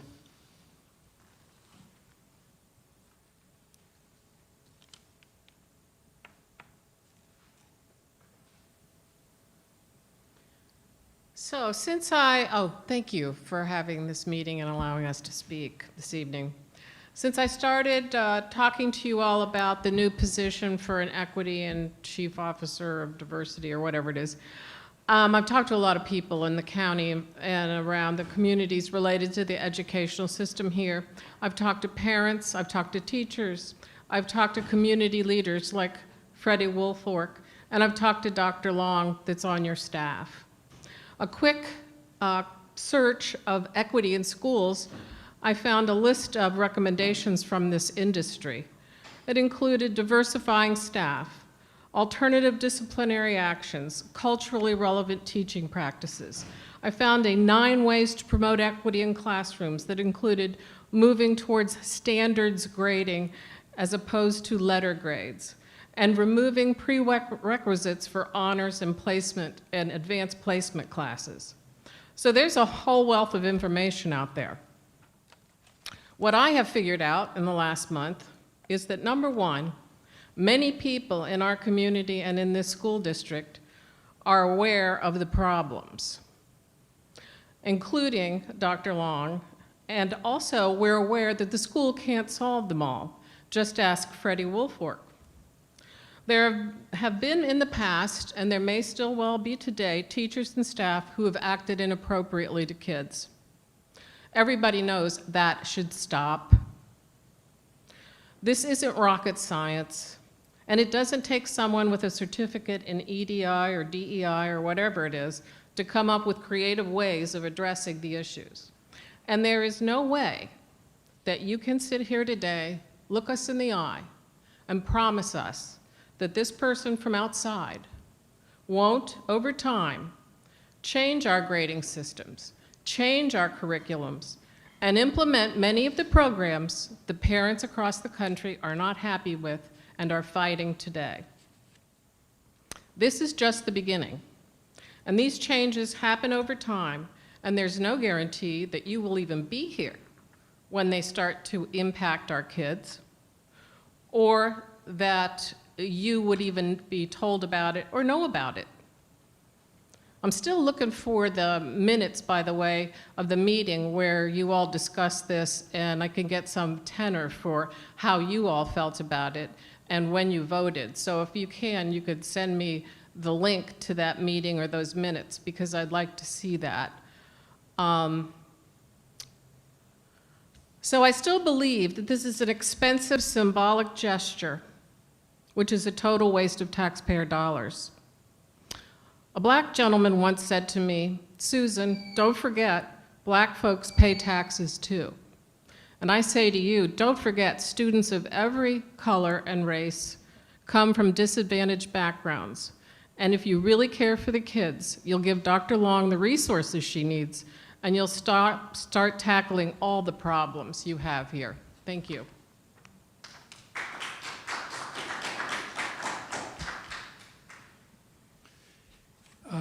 The next speaker is Melissa Burdick, but I'm not sure You've checked the box you wish to speak to an action item. Yeah, I'm over here. I wasn't even planning on speaking tonight, but, you know, there were some good topics, so I just jumped on in. So I'm a parent of 3 in Indian River County. I was a school teacher for 10 years. I was a department head and union rep. I'm definitely in favor of optional only for masks. I do think they should be removed, but it should be optional. We've taken our daughter out of school because she's had to be on antibiotics twice already because of the skin infection under her face, under the masks. So it no longer became an option. We've pulled her out. So that's one topic. So my agenda item number 1. The second one was regarding, excuse me, the diversity and equity position, which I think you did an excellent job, sir. You've had 50 years to fix the problem, and you haven't. And you're just dressing this up as something else. And I feel personal about this because my son was subjected to this because he was white, as if he was the problem because we imposed this on somebody. So when you bring up diversity and equity, it's just a pretty package for racism. And it falls under critical race theory, which is founded in the Frankl School way back in Germany. And that's what it is. It just makes white woke professionals feel real good about thinking you're doing something when you avoid the real problem. And I say this as a parent, a teacher, and a Christian who we should only see people as God has seen people, not because of their color, their race, their sex, their gender choice, you name it. But that's what you're setting up. This is an amazing county, and you will destroy it because you will impose this on our children to see people only that way and not as humans.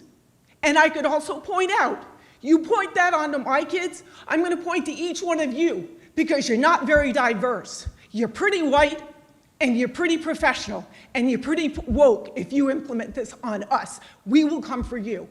It's hate, and it needs to stop, especially given the conditions of what we just went through in this entire world this past year. We do not need this. We need to address people, all colors, all races, all sexes.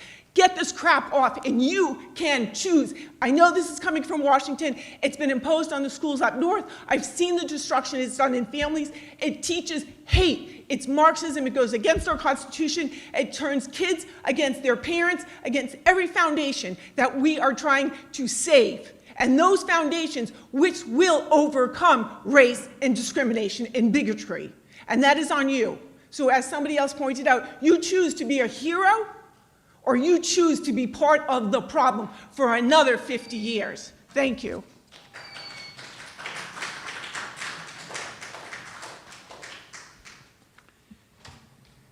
Next speaker, Stanford Erickson.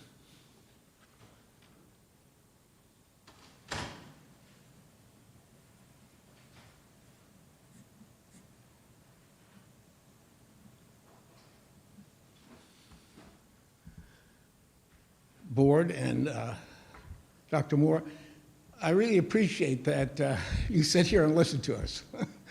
And I appreciate that you have it in the beginning of your meeting. I've gone to some of these meetings where at the end you have to sit the whole time and then you get to speak. I've been in education, I've written in education. I really appreciate Chairman Barefoot. I know him. I think he's a well-intentioned person. I feel that it has been 50 years and we should spend the money, but I think we have to spend it in an intelligent way. And I've turned around companies, Dr. Moore. That's what I've done in media. And usually you bring a high-powered person from the outside and he brings people in and he turns around companies and goes somewhere else. Turns around companies, you understand. I think the wonderful thing, as I've done research on this, and I wish I had done more before, is that you have a poster child who's running your equity program now. Born in this area, educated in this area, graduate of Vero Beach High School, got her undergraduate, got her master's, got her PhD, taught at various levels in the school. You used her and put her in an equity program. Then you gave her a secretary and no staff and no money. And then you come, after 50 years, you say, okay, let's bring in a high-powered person that perhaps Dr. Moore knows, and let's do something good here, and then Dr. Moore can go somewhere else and turn around another school. My feeling is that you should listen to Dr. Long. I don't know much about Dr. Long. I talked to her for about an hour because I just wanted to I'm a reporter, so that's what I do. I talked to Dr. Barefoot. I talked to some of the journalists who wrote about this. This is a difficult program, and the African community understands it's a difficult program in terms of single-parent children. You have single-parent children that are white, poor people. So you want to take care of all of them, and Chairman Barefoot believes in that, and I believe in that. And I think you have to spend some money. But I think to look somewhere else when you have a very qualified person who knows the community, who can speak to the community. Speaking to the community is very important, and I've read some news reports that you didn't do that very well, Dr. Moore. It takes a while to know a community. I spent 7 years in the ghetto in San Francisco because Martin Luther came to my school and he said, go down south, and I said, I'm not going to down south. But I went there so that I could understand. And it's a difficult time. There was I took the children to the library and got them library cards. Got them library cards. This one woman, she came to my house, knocked on the door, she said, look, thank you for taking my children, but don't take Susie to the library. Mr. Erickson, you're going to have to wrap it up. Okay, I'm sorry. Susie's stupid like I am. She wasn't stupid, and Susie wasn't stupid. We were stupid. So it's time to be useful to the community. Please support Dr. Long in doing that. Thank you.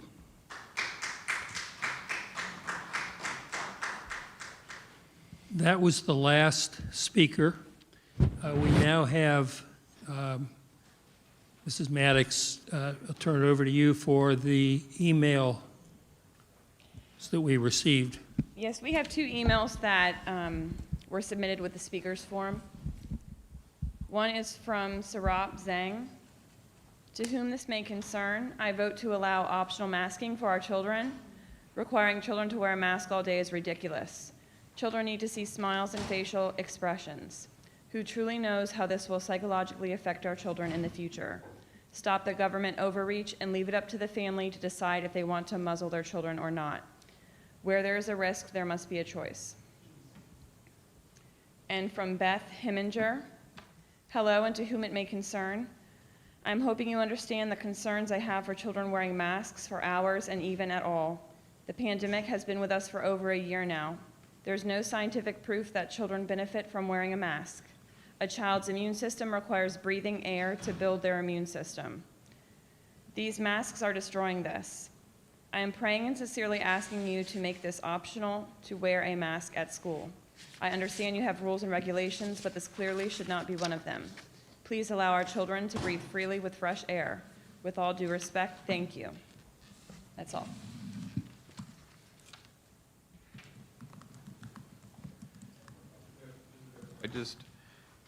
Dr. Moore? Thank you, sir. As we wrap up public hearing, first and foremost, thank all of the individuals who came and speak. I know in some ways it is very intimidating to share. We truly do value your opinion. And I just wanted to respond to a few things that were said. First and foremost, quarantine. As we mentioned numerous times, quarantine is the authority of the health department. This school board took on the health department and explored where are the possibilities for us to take legal actions to ensure that we minimize, if not completely reduce, quarantines. And we're going to continue to engage in that particular conversation. One of the speakers referenced the vaccination. Yes, our last vaccination offering to employees was April 10th. That was the first initial cycle. So we go through the entire process, which would take us through the end of the school year. As it relates to graduation, I think we do have very innovative principals who are going to do their absolute best to ensure that that picture is a mask-free picture. And our students who were seniors last year, man, they didn't have it the way that anybody would want it. And our staff will continue to work. May not be a complete mask-free graduation, but that's a very big football field. We can spread them out and ensure that they can sit, follow the current procedures and plan. We can be innovative with the glass, with the principal on one side, the student on theirs. So we hear. And as comments were made over the course of several months regarding the mask, it's never not been about listening and receiving the information. From my perspective, do we want masks? I don't think anybody wants masks. And we are now engaging in the conversation as a result of an item brought by Ms. Berenborg and Ms. Rosario to determine what is the path forward. And that is the dialogue and the conversation that we will have. We will do so in a way that ensures we are safe, we are understanding the perspectives and truths of every single individual in our community. Running a school system for a diverse community with multiple points of view is not easy. I wouldn't wish it upon anybody, but yet here we are, called to be in these positions, really to think through how do we do this work. And we will, in fact, do this work. So looking forward to bringing that information. I know it's an item that's coming up, but as it was mentioned, there it was. The equity position, haven't interviewed anybody, haven't gone through a process. Did we put out a job application or ask individuals to apply? Absolutely, yeah, that's what we did, but we haven't taken any other steps. And as I informed the board today, the actions and the perceptions around the position is the exact reason that we need to pursue and define how we do this work. And we will do a better job of informing the community. So as we go out towards the end of April and in May, we're going to have opportunities to engage in the conversation as to how this district should be structured in order to do this work. I'll tell you this, equity is not the responsibility of one person. It is not Deb's long job. I won't say, I mean, everyone else said your name, so I'll say it too. It's not Deb's long responsibility by herself. And one of the first moves I made when I got here was to say, no, it is everyone's responsibility, and we're going to put it in everyone's evaluation, and we're going to sit through and have the conversations to ensure the work is being done at all facets of the organization. At all facets of the organization. And we need to continue to do that. So in upcoming meetings, we'll be able to engage in that particular conversation and define, is it a new position? Is it a reorganized office? That's the conversation that we will be having. But we are dead set in addressing and designing the district in a way in order to ensure that this work is being done. And it is an absolute commitment for this district. I was going to address Mr. Browning's remarks, but I didn't want to address it with him not in the room. So I'll say it. We are fully committed to doing this work. Lip service, yeah, no, that's not me. And that's not the principals, that's not these teachers, that is not this district staff.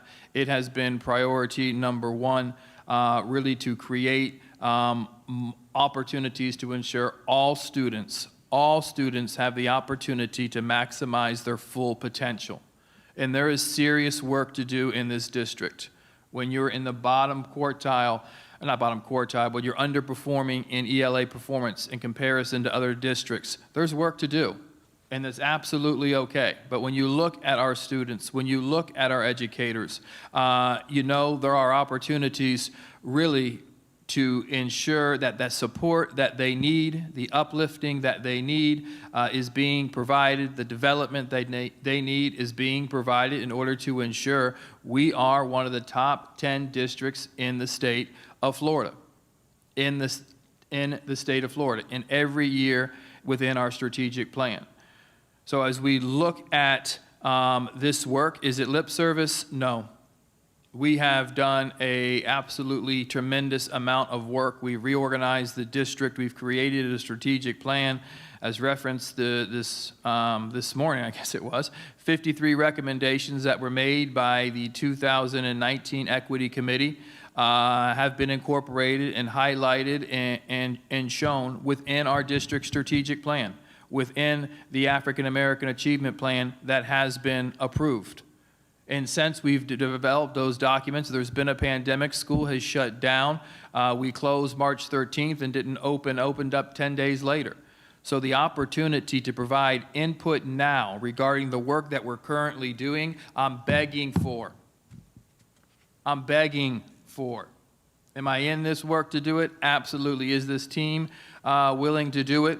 There are some agreements that I know this board agrees with that were made in the 2018 recommendations. And what I shared with Mr. Browning is when the Equity Committee meets next time, ask the board to incorporate them into the strategic plan.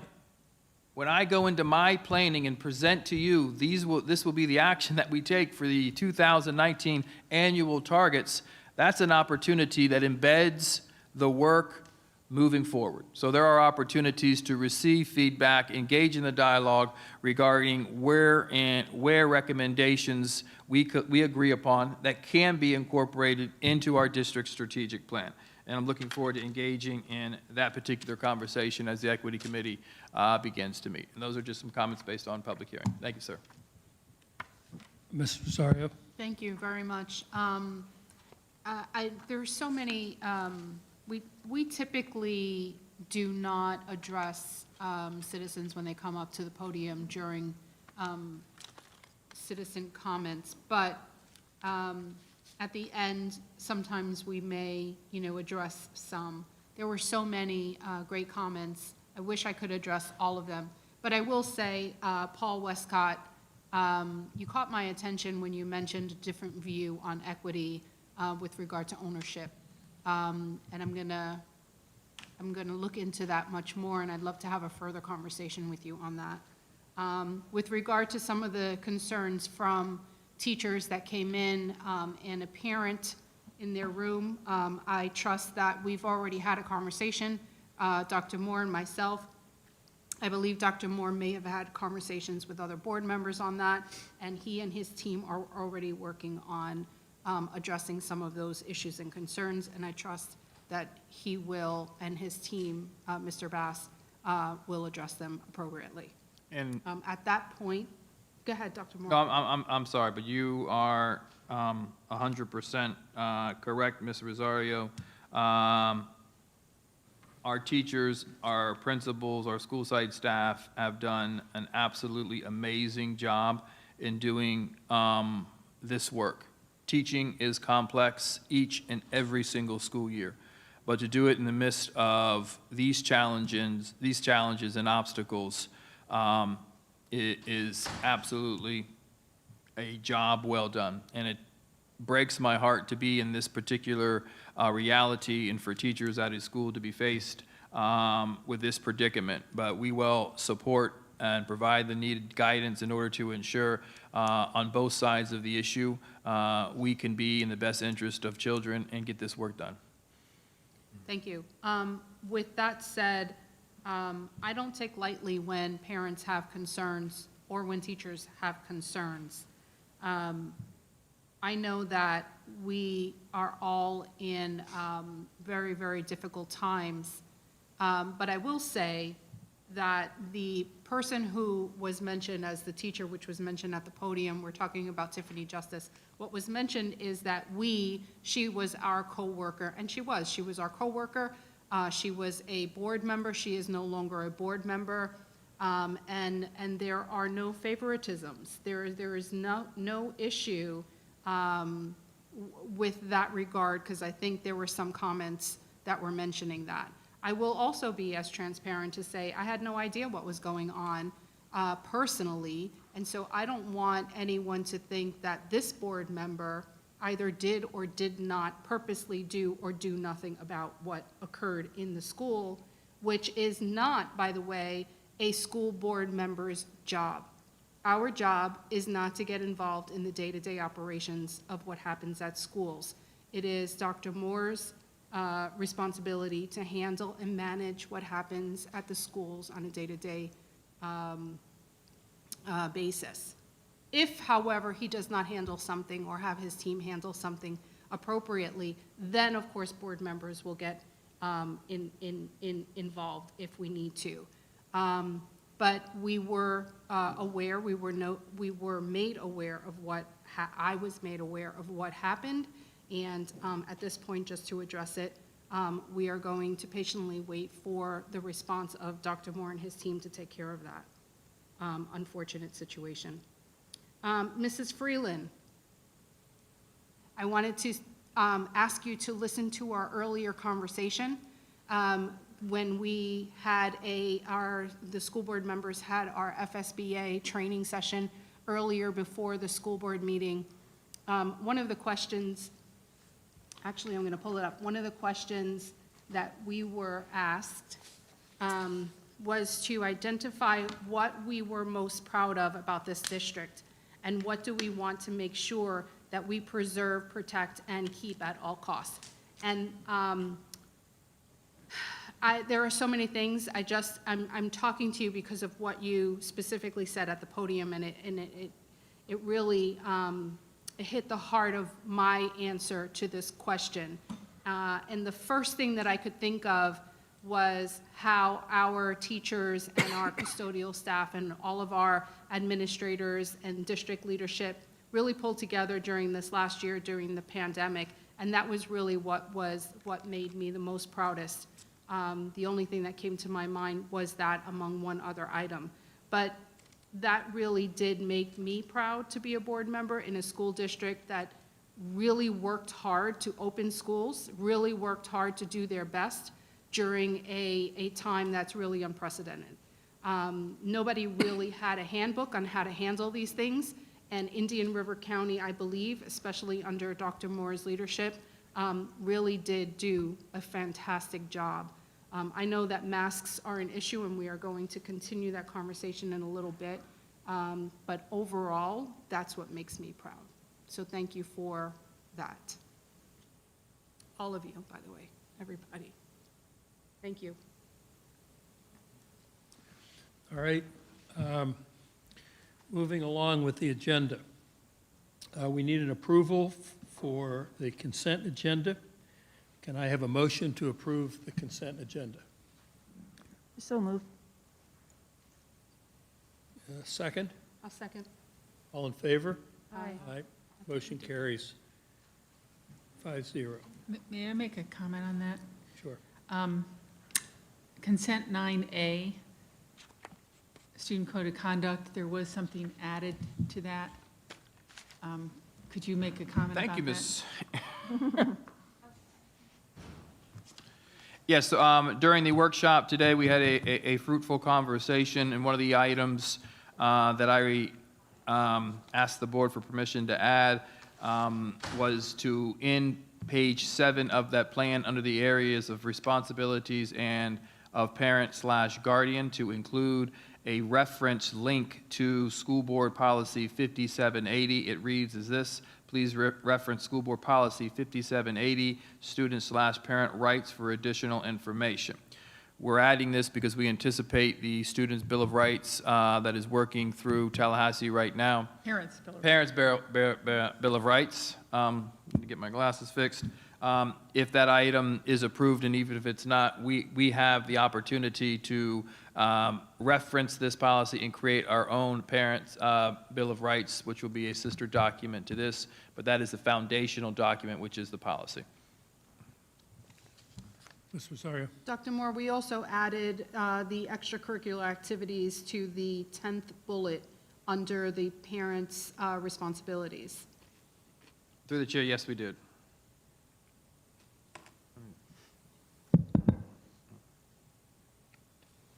We all set? All right.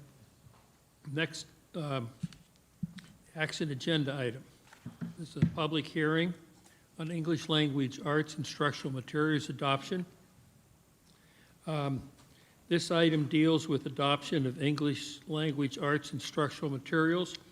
Dr. Moore, have you documented that this public hearing was properly advertised in accordance with state statutes?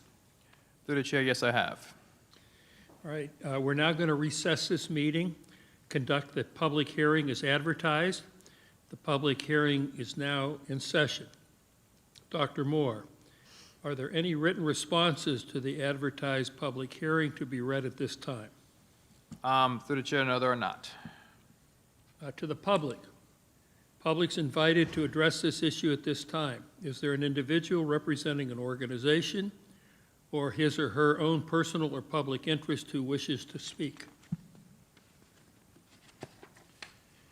I've concluded that the announced public hearing on the adoption of the English language arts instructional materials has been conducted pursuant to notice, and that ample opportunity to address this issue has been provided to all. The board meeting is reconvened at this time.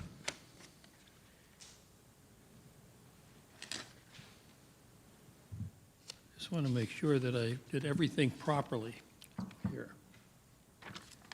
The attorney is shaking her head, yes. Thank you. That's why we have our attorney right here, so that I don't make mistakes.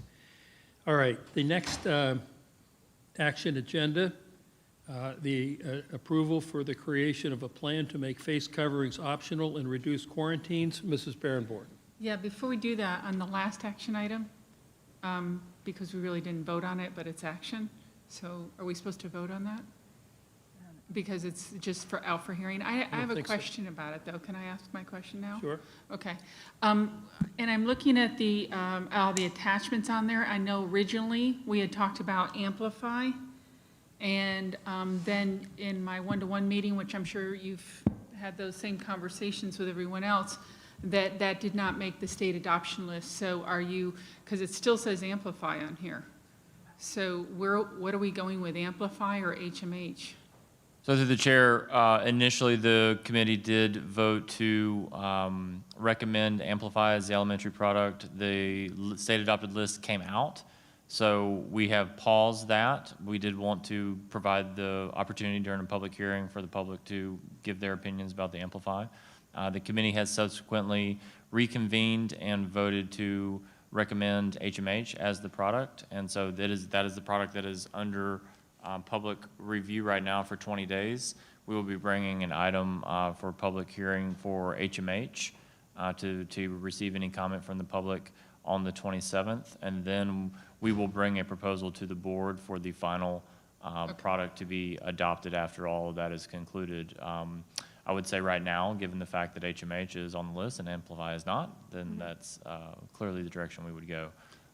The two products, the other products, middle and high school, remain unchanged. They were both on the list as recommended. Thank you. And I encourage parents that have concerns about things that are in textbooks this is your time to be able to look at that. Absolutely, absolutely. And our staff is happy to, answer any questions that any parent has. Thank you. All right. Face coverings optional. Mrs. Barenborg. Are you going to read that whole item? I'm challenging you, or do you want me to read it? Why don't you read it? Oh, because it needs to be read into the record. School board members are responsible for determining the policies and approving plans for our district. As such, a plan needs to be developed regarding when to allow children to have the option to wear a mask in school. Given the significant progress observed in the local community within the last month related to COVID-19 rates and the opportunities provided to district employees to receive immunizations, the school district of Indian River County must work proactively to create a plan for phasing out face coverings, and minimizing quarantines. We need to determine when safeguards need to be in place for our students to move forward in school, what qualifiers need to be in our community to move forward. This recommendation is being made as a result of the number of citizens and employees given the chance to receive the COVID vaccination, as well as the recent governor's roundtable on changes in the CDC recommendations. Therefore, this item directs the superintendent to determine what safeguards need to be in place for our students to move forward in school, as well as what qualifiers need to be in our community to move forward.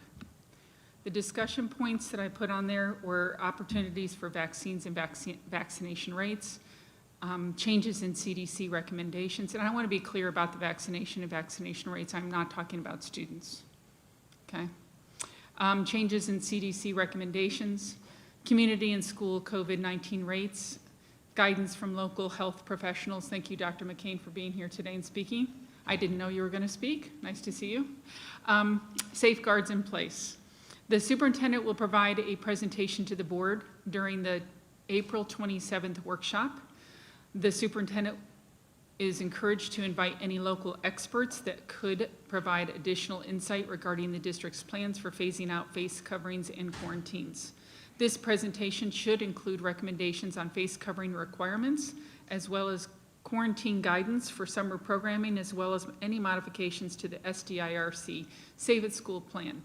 Additionally, on June 22nd, 2021, the Safe at School plan for the next academic year, 2021-2022, will be presented to the board. And that is my item. So back in October, I had actually put something very similar to this on the board agenda for action and asked that we develop a plan, because right now, you know, no one knows. We get all kinds of data. We get everybody supporting their side. Clip art down to pictures, cartoons, to medical journal articles. So it's really interesting to sit and be a board member right now for the last year. And I've learned so much, and I don't know what to believe, to tell you the truth, because there's stuff out there that can be skewed all kinds of different ways. And in this day and age, people have that ability to do it so well. So we have to depend on more information. So when I saw the governor's roundtable, oh, let me go back to October. So October, that all got put on hold because of a lawsuit. And so we had to be very quiet. There was a speaker tonight that said we sat there and listened and didn't say anything. Well, we have an attorney that is really good at helping us understand that we could put ourselves in a place we didn't need to be. So it is frustrating. That was very frustrating. But now that that is beyond us and we can start to move forward and our numbers are changing and things are happening, like the ICU beds, I asked today, we have 24 beds in our ICU, 18 I believe are being used now, no COVID at all in the ICU, and 11 patients in the COVID unit. At one point, it was over 40. So I'm monitoring that information, monitoring the rates, looking at the data that we can use to make good decisions. So that's something that I've been asking for. But when I saw the governor's roundtable where he brought in experts and they talked, and I called the governor's office just a couple days later, and I asked, you know, are you giving us the directive or guidance on how to move forward? When should we take masks off kids? When can we move forward from this that's going on? What can we do? And the guidance that I was given was to call the DOE. I was a little frustrated by that. I did let them know I was frustrated by that, and that I was told would be given to the governor himself, and I was fine with that. Because I'm frustrated that board members are being put in the middle of things where we really should be getting guidance. If you go out and have a roundtable and say this, we shouldn't mask kids, and you're the governor, give us that guidance, help us. So I called the DOE, like I was told, and I had done the same thing 6 months ago. And I knew what the answer was going to be. So I actually, before I called the DOE, I actually still had the aide on the phone with the governor's office and said, you know, last time I was told to call the DOE, they told me to follow CDC guidelines. You read the CDC guidelines, they say to mask children. So are you sure that's what you want me to do again this time? And the answer was yes. So I called the DOE and didn't get a return phone call. I happened to be in Tallahassee the week after. So I was up there talking to some people that really could help me with some things, and I got a call the next day. I got a response the next day about my question I had had the week before. And the response was the same: follow CDC guidelines. And it is frustrating to be in the middle of this. I understand when we're talking about, what was it, 13 to 17, 23 counties now, because I have been paying attention to the counties. A lot of them are small counties, don't have that many kids. here's what my biggest concern was at the beginning of all this, was everybody's talking about quarantine, and it does concern me, because especially since just a couple months ago, every time we had kids quarantined, they went back to school, nobody got positive. And yet we have all these kids missing school, so it's very frustrating to go through all this. But, you know, the quarantine issue is somewhat out of our control. You may say that they can suggest, but we went through this before. You know, I brought up an action item back in October, I believe it was, correct, Ms. DeGressa, about basically going against the health department, and that didn't go so well. So, you know, it is frustrating to deal with all this, but we have to have some sort of plan. I'm a planner. I don't like to make decisions overnight. I think if we unmask children tomorrow, we're in assessment period right now. Our kids started assessments today, and any time, that's precious time in a school.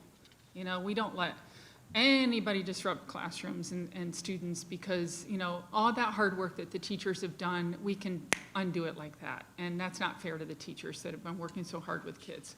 So I don't think I'm asking for something to happen overnight. I think that would really cause anarchy and chaos, and I don't want to do that. What I do want to do is give parents a light at the end of this tunnel. And because we have been living with this for so long, and, you know, it has concerned me about what's happening with kids and mental issues that you've been talking about. And that's why I do want guidance from our local experts, and I do want guidance from people. Yeah, we make the decisions, but, you know, it's hard to make a decision when you're not an expert in something. And so you depend on other experts. The question that I've had in all this is, there's just too many expert opinions out there, and we're getting it from all kinds of sides. It's quite interesting, because, you know, anytime I want somebody to get on my side and think the way I think, I'm certainly going to go out there and find an article that supports my opinion and stay away from the ones that don't. I know how to do that, and I appreciate all of you that are doing all that work. And I know you're feeling very, very concerned and upset and frustrated, and you know, it's been tough. So I think my reason for putting this on there is to ask my fellow board members to direct the superintendent, because it's not our job to make the plan, even though I really wanted to. I put that in writing at the beginning. He said, no, you're not supposed to do that. I said, you're right, I'm not. I do want you, though, to know how I feel about the kind of information that we should be considering. And originally, when we did this, it was to lower the amount of people in hospital beds. If anybody remembers back to when we first put masks on people, it was because of the hospitalization rates, and we were overwhelming our hospitals and our ICUs. And sure, I'm going to be part of that solution. I'm not going to be part of the problem. But now things have changed. Now our numbers are changing. Now we look at kids not being the super spreaders that everybody thought they were at the beginning of all this. And I'm telling you, from being a teacher for umpteen years, they can spread other things. So talk to any teacher 10 days after school starts, and you'll know that their voice changes and they have a cold. And so that was a concern, because we didn't know what this was. And I think, you know, we have learned a lot, but we also don't know if we've learned the right things, because there's so much misinformation out there. It's so hard. But I also think we have to give parents the option of protecting their child the way they want to protect their child. And how that works or that looks, we can't say overnight masks optional, but we can give parents enough warning and enough time, and for them to make a decision, and for them to say, you know, my kid can still go to school with a mask or a face protector or whatever they need to do and feel comfortable. And whether or not we're going to still be able to do virtual schooling in the fall is another question. Because those of you that don't know, our funding and being able to fund and pay for all these things to help kids depends on that FTE money. And if we're not allowed to have virtual school and get that FTE money, that's a real wrench in this whole decision making. Because now we're looking at making severe cuts. And you know, some of this, when we first looked at it, I was looking at it at the point of, you know, people are like, well, tell the teachers to buck up. Well, here's the problem, you know, having been a teacher, without a teacher, you don't have a class. And yeah, we can do that. We can send your kids to school without masks, but guess what? They're going to be sitting there in an empty classroom with no one teaching them. So that was a little bit of a concern on my part too, is we have adults that we're concerned with. They are our employees. We're the biggest employer in this county. So kids, number one, safety of kids in school and the welfare of children, number one. But number two, the other adults that are working with those kids. Because let's face it, you don't have a school without the adults helping the kids. So that was a concern of mine. But board members, we discussed this item quite a bit today. I appreciate the discussion that was had. My concern is that we need to have some sort of plan and planning out now for what's going to happen this summer. And I did request, just so you guys know, this afternoon I did request no masks at graduation for kids when they were sitting on the field, for when the kids come up to get their awards across the stage, work it out so that those kids can walk without a mask on, get their picture finally, and something a parent can have a picture of their child without a mask on. Okay? So I am asking the board to vote on this and ask the superintendent to give us some sort of presentation on the 27th of April. Ms. Rosario. Thank you.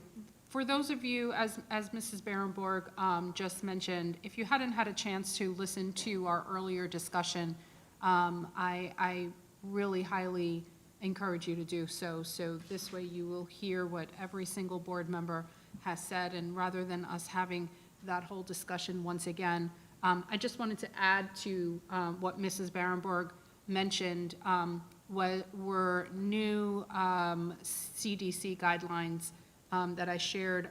I gave all my notes and my highlights to Dr. Moore. But I too have had, I wish personally that we can go to no masks. But one of the things right now that I am also very concerned about is the quarantine, specifically now that we are in testing season.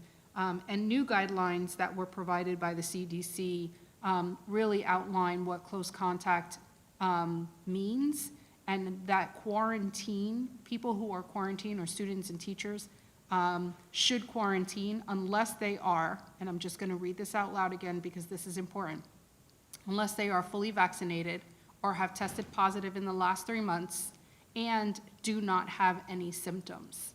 And I think that those new guidelines may help us to engage in further conversations to eliminate the quarantine, at least for the end of the year.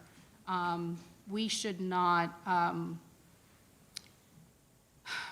I can't really rehash all of our conversation earlier, but there are some other opportunities for us to look at desk guards, to look at how we are allowing, even currently, how we are allowing students to eat in cafeterias. If at all, desk guards might be another option. I've been talking about desk guards for a while. Face shields, as one was just mentioned earlier, as a parent brought up earlier.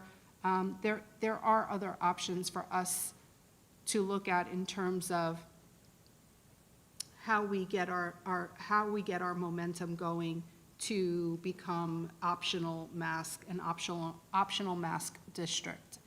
Also, in that plan, which we are asking Dr. Moore to review, it is a very specific review, as well as our current, all these plans, our current Safer Schools plan, page by page, to either edit, tweak, and change Safer at Schools?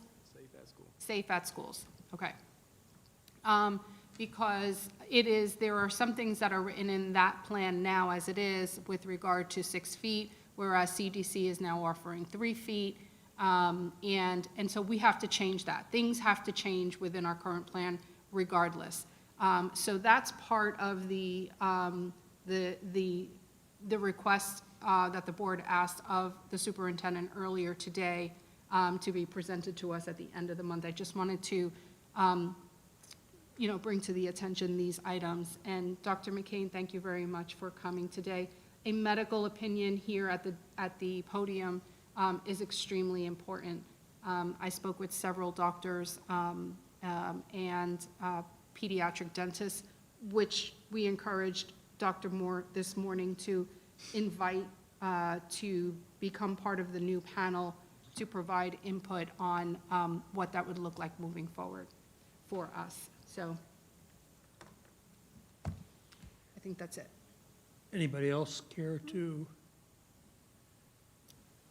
The only, I don't have anything to add to what's already been said. We talked about dates this afternoon. And are the dates we talked about the same as the dates that are listed here? Yes. And we talked, to clarify, we talked about, given how volatile is the environment and that it is changing, that these are draft plans pending guidance from medical and educational professionals that you will continue to receive up into and into the summer prior to the opening next year, so that whatever it is that is presented to the board on April 27th and then on June 22nd for those respective reports are conditioned on what we know at that time and knowing that circumstances may change into the future. And I just want to clarify that moving forward, that these, because the environment is constantly changing, because new information is continually coming out, these are not static plans. These are dynamic and moving with the information we receive.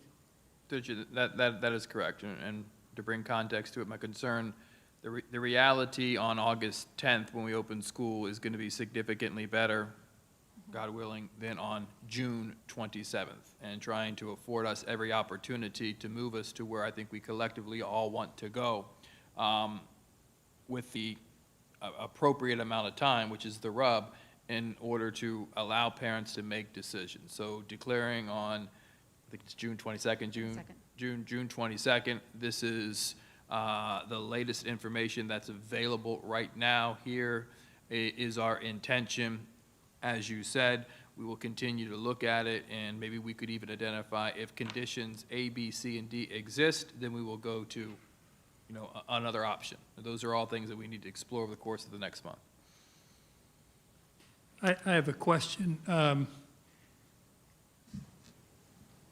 What's up to this point, and maybe this is for you, Mr. Bass, what percentage of the teachers and the custodians and the other staff that work in the schools have been vaccinated, and how many more dates have been arranged so that those who haven't that want to be vaccinated can get a vaccine? I don't think we should. Yeah, I think there's. Ask that. Why not? Because our decisions aren't based on vaccinations. No, I'm just asking the question. I'm not sure. Dr. Moore, Suzanne? Oh, Suzanne. Purely statistical information about employee vaccination rates, to the extent that we know it, is fine. Correct. This isn't. You're not asking individual employees to share that information, but it's purely statistical information. To the extent that you have it, is fine to discuss. And then whether you want to take that into consideration or not in your future decision making is, again, completely up to you. And through the chair, just let the cat out of the bag. Because there were options for individuals to not access the vaccination through the health department, currently we don't have a number in which we could accurately say, because there may be individuals who went to Publix, who went to the other provider because that was afforded to them, through the governor, whereas the health department couldn't do it until there was an executive order allow them to do it. So to give any information, we probably would be under-reporting. But we do have other dates if people want to pursue it. So what other than these public entities? The answer to that question is yes. So on June 10th, Mr. Bass, June 10th, that's just like wishful thinking on my part. April 10th, which was this Saturday, Mr. Bass sent out an all call to employees who wanted to participate or access it. The turnout was just the Saturday. Now they go through the 3-week cycle, the second shot, the 2-week cycle. So that was offered, and additional opportunities. I don't know if Mr. Bass can address that. From this point on, there will, we hadn't planned any more additional opportunities through the health department. In fact, they are moving to a inside vaccination offerings starting in, I guess, beginning of May. So we took advantage of the last opportunity to really get the drive-through because it was so successful and it operated so well. So as far as a first dose, another cycle, we have not planned one. Okay. Mayor? Yeah. The reason why I actually put that on the item, opportunities for vaccination rates, I wanted to make sure that there was a long enough window that those that wanted to become vaccinated could become vaccinated, so that was a consideration, that if employees felt like they needed that protection, they were able to get ample time to get that done. I don't think anybody wants an adult to be fearful of their life, and if we have offered that opportunity for them to take advantage of this before we make these decisions, I think that's appropriate. All right, any other comments or questions? Well, I'd like to call the question. May I have a motion? Mrs. Berenberg, it's your. Yeah, I'll make a motion to approve. A second? Second.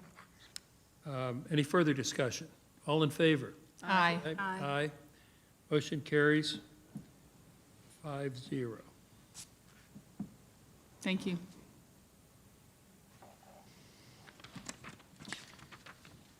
All right, the next item is the superintendent's report. Dr. Moore?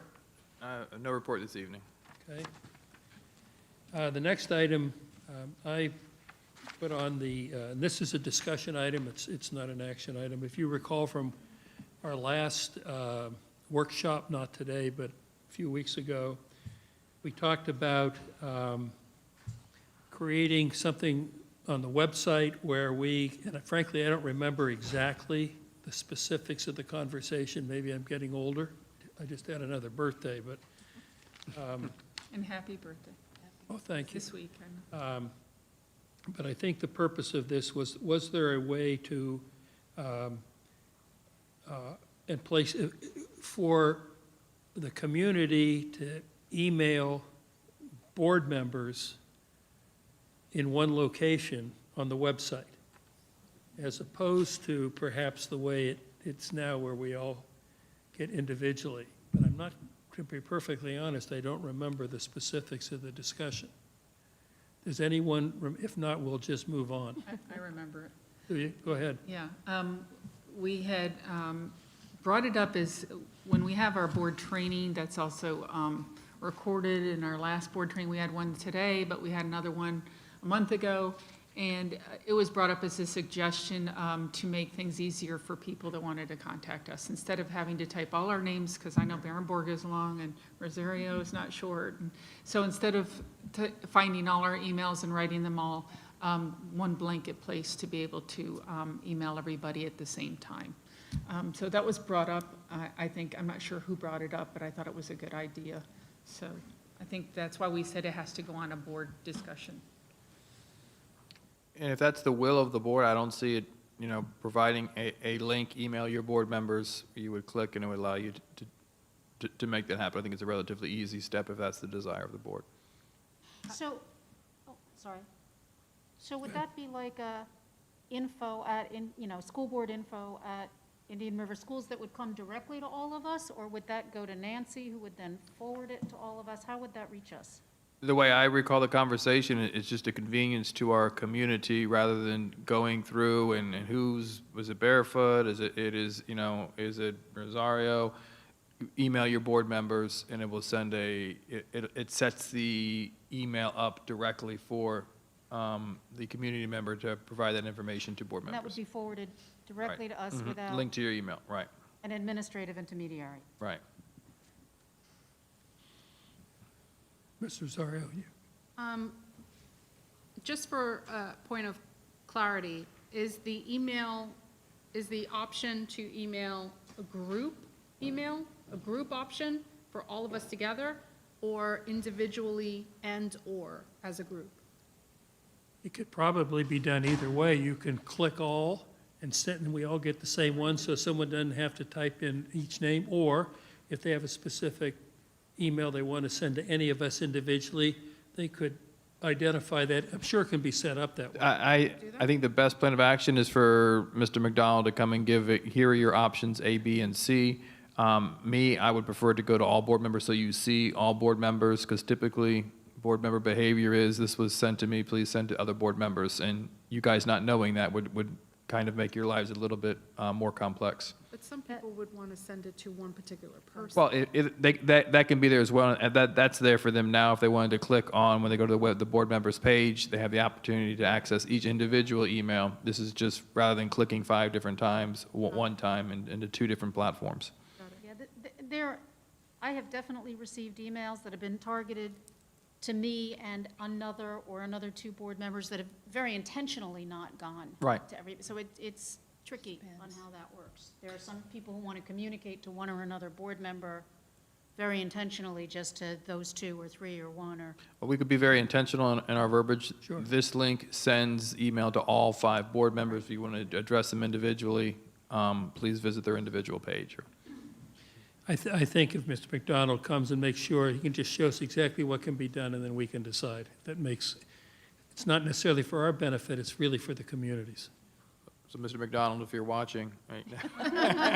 All right. Hopefully, he's just enjoying his evening. I hope so. Probably do it at 1 o'clock in the morning. The next Exactly. discussion item I also put is the citizen input policy. And correct me if I'm wrong, Ms. DeAgresta and Dr. Moore, but we have suspended having to show up in person and allowed to use email through the end of April. Is that the governor has waived the rule that for citizen input you had to show up through you had the option. Otherwise, if that executive order, if that's what it was, expires, then it goes back to you have to be here in person. Yes, sir. The board took action to suspend being here in person for public comment during the pendency of the state of emergency issued by the governor's office. So the governor's executive order does not speak to public comment or board meetings. It simply speaks to the state of emergency. And then once this school board's action was, once that executive order expires, then any waiver of your board policies would go away and you would go back to your normal processes. Okay. Well, we don't know what the governor is likely to do when that expires at the end of the month. One can assume that it may be extended, probably will be extended for a period of time, allowing for the option of communicating.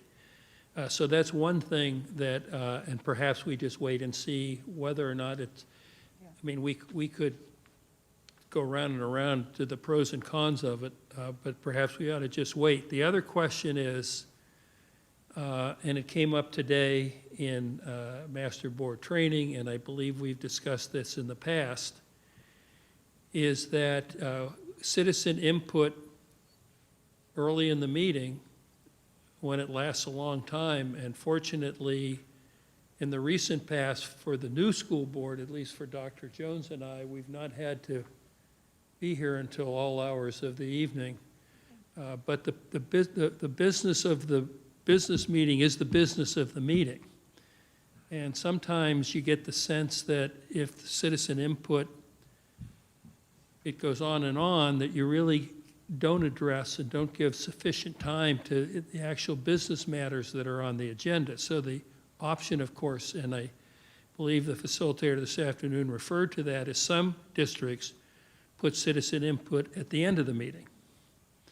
And I don't know that we want to get into a long discussion tonight, but if we're going to continue the policy or the giving the options, we might want to also consider the pros and cons of flipping where on the agenda citizen input comes. Mr. Rosario. Well, you put this on the agenda as a discussion item, so this is, I guess we're going to discuss. The previous board discussed this. You two, of course, weren't on the board, we've discussed this prior, there are, in my opinion, many more cons to have citizen input at the end of our meetings. I will not be in favor of that at all. I am very okay with the way that it runs now, having citizen come in. A lot of our citizens have young children. They're eager to get back home to their children. And then the other thing to keep in mind is that citizen input doesn't necessarily have to be at the very beginning. They can actually provide input before each action item or before each action item, Mrs. D'Agresta? Just to be clear that I know what I'm saying. Yes, your policy allows for public comment before each action item, also at the general public comment at the beginning of the meeting, and it also allows for public comment specifically to school board discussion items. So I'm totally, thank you for that clarification. I'm totally okay with the way that it is now. I am not in favor of going back to the citizen input policy and changing it at this time. But thank you for bringing it up. Dr. Schiff, did you have? Yeah, I was under the impression, since this is a discussion item, that we were talking about something slightly different. I agree with Mrs. Rosario in this. I'm not in favor of moving it to the end. I don't think that's fair to people who have a limited amount of time to come out. And I think it is a disservice to them to have them sit through what could be an hour or two of our meeting. So I agree with you on that. The reason I thought you had put this on the agenda, because of course we can't talk until we're sitting here, is because what has come up a couple of times is amending some of our policies around citizen input. And I know I forwarded to everybody an example of something from Polk County that referenced when a lot of members of a particular group come, having representatives of that group speak rather than every individual of that group. Or in the Polk County citizen input, they do some things I would not be in favor of, so this is for point of clarification and discussion only. But they talk about limiting the overall amount of time of citizen input. In their case, they limit it to 30 minutes unless the board collectively decides to extend that. I'm not suggesting we do that. I'm suggesting there are a variety of ways to address citizen input that are different from how we do it and that other districts do it differently. That actually is what I thought was the reason that you would put it on the agenda, not just switching the time, but switching the structure of how we do it. The other thing that has come up in this board before is, and is referenced in the Polk County policy, public participation shall be permitted as indicated on the agenda before the board takes an official position on any action under consideration. So citizens come to speak to items on the board, not just a variety of items. Now, what that potentially does is limits input to things that citizens may want to make us aware of that are not necessarily on our agenda. So I think we have to very carefully consider that. I think this is a much larger discussion than we can have on what is now hour 11 today that we can do service to, but I would recommend we put it for discussion at a future point to consider how we may want to amend our citizen input policies. Your last point has a lot of merit, and you're right, that was also along with not just where it appeared, but how you allow people to speak. And the one thing that which we have now, if you want to speak to any action item, citizens can speak to that item as it comes up. And maybe that is the way to handle it, or you do it all up front and then you remember what was said when you get to the action item and remember what was said. And that, in effect, tonight, Mrs. Berenborg, you referenced a number of the comments when your action item on the plan, the request for a plan was fully discussed. So why don't we put that on one of the workshops? We'll know a lot more specifically as it relates to whether we will continue to provide an option for in-person or via email citizen input. And I don't know when I guess the next workshop will be the 27th, or we can wait for one into May. Mr. Berenborg, you only heard from 2 board members. I mean, if we don't have consensus to review the policy for these purposes, I'm eager to hear what Dr. Jones and Mrs. Berenberg have to say about it. Go ahead. Well, I certainly know that it's very, very important for our parents to be here and speak. As long as we have it where they can speak on an action item, I'm okay with that. I do like a couple of the recommendations from Polk County. If you have maybe 30 people who want to speak, you could ask that group to have 5 or 6 represent. Even today, when we talked at our workshop, one thing we're trying to work on is not repeat what somebody else is saying. So a lot of this has been said before, but obviously citizen input is crucial. It was crucial to me as a teacher and administrator and as a board member. And as Ms. Berenberg said earlier, we get hit from all sides. Research and data. Anyone who's done research knows you can find research to support, research to not support. So it is our job to listen, do all the research that we can do, and then make a decision. But as long as we're okay with having them speak during the action item, I'm okay. And maybe look at a couple counties who, if they have 40 or 50 people speaking, we could have representatives. But that's something to discuss with the whole board. Yeah. Actually, there is another point that nobody has brought up that I'm going to bring up. And that is, there have been some people that have wanted to come and speak, and then they see that they're going to have to wait around for, literally tonight was what, an hour and a half, 2 hours of citizen input. And there are people that say, I got to go home and feed my family. I wanted to speak to something that was on the agenda tonight, and I can't. I can't stay. And I've heard that frustration too. So, it's kind of we want to hear from everybody. And like there were some points brought up tonight that weren't on the agenda that were important to hear from. So it is, I think, a long discussion. I do think we need to have the discussion, but I also think we need to figure out, how's the best way to handle it when you have, especially like 14 hours of citizen input, all on the same thing, and not, I'm going to tell you right now, because we already have that policy in place where somebody can come speak on behalf of a group. Mm-hmm. Everybody they showed up, they want to speak. Yes. And they have that right. So I think what I want to get away from is the business of the board not taking place because of,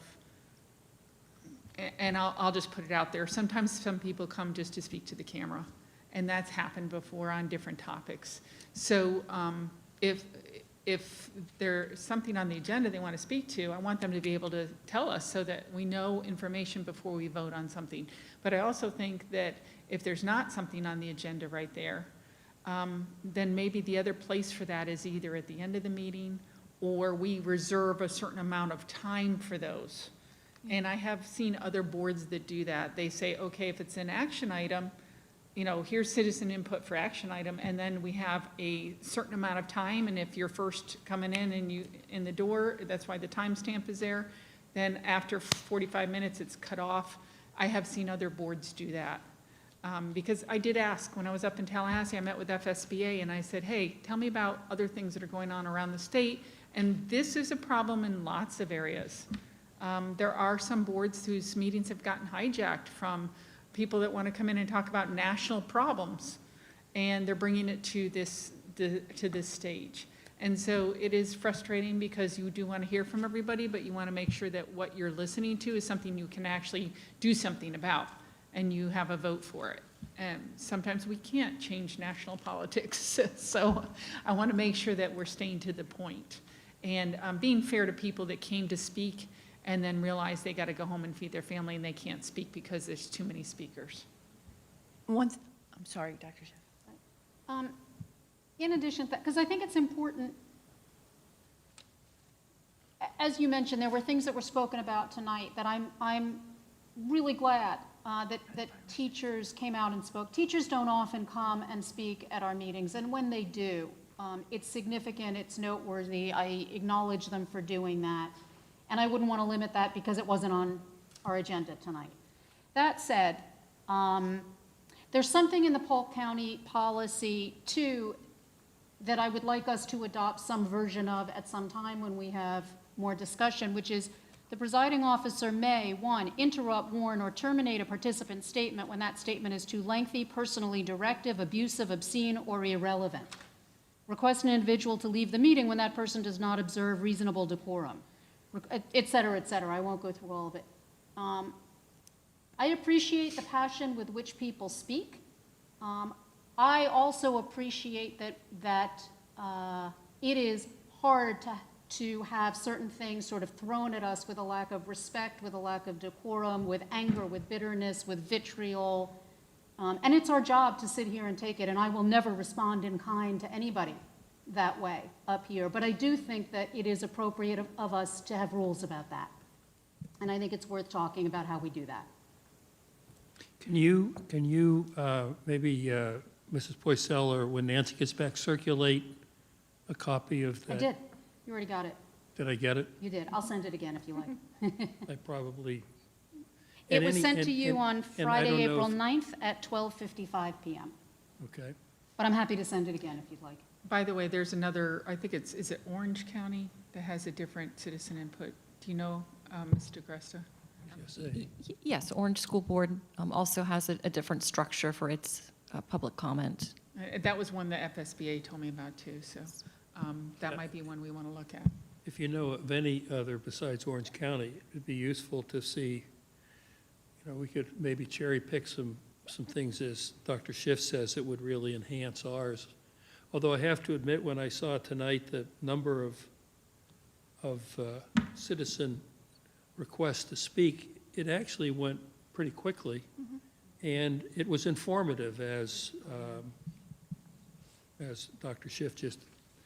So I'm not necessarily advocating that we limit citizen input, because I do think that they have a right. The question is there a way to tweak it around the edges that for the exception, not the rule, that we would have a policy to fall back on? I just Dr. wanted to Jones? add one thing that I said at the workshop earlier, and I never say it right, Dr. Moore, but making sure that our staff resources don't dwindle because everything that we're asking to do. So we have to have a balance here, obviously listening to our citizens, respecting our staff and their time, and moving forward with the mission of the district. And absolutely, we don't have enough staff as it is, so we can definitely honor their time. Anybody else want to add to this discussion item? If not, the next discussion item is you, Mrs. Rosario, which is Masks. masks. Is it something new? No, I put this on the agenda for discussion a while ago, long before the action item was on here, so there's nothing further to discuss. Except to look at the earlier discussion. How do you know it was on there before the action item? I'm curious. Because the agenda wasn't even created when I sent it into Nancy, that's why. There was nothing on there except my mask thing. Okay. The agenda wasn't created, and so she said I will put it on. And this is a really good evidence to the public that we don't speak to each other ahead of the meeting. Not at all. All right. There is another discussion item, which is you, Mrs. Rosario, again, on micro-credentialing. Yes, so I was aware of, recently made aware, let me pull it up here so I know what I'm talking about. I was recently made aware of a, I don't know, board members, if you recall, oh, sugar. If you recall, a while ago, Dr. Moore mentioned that we as a district were going through a micro-credentialing process.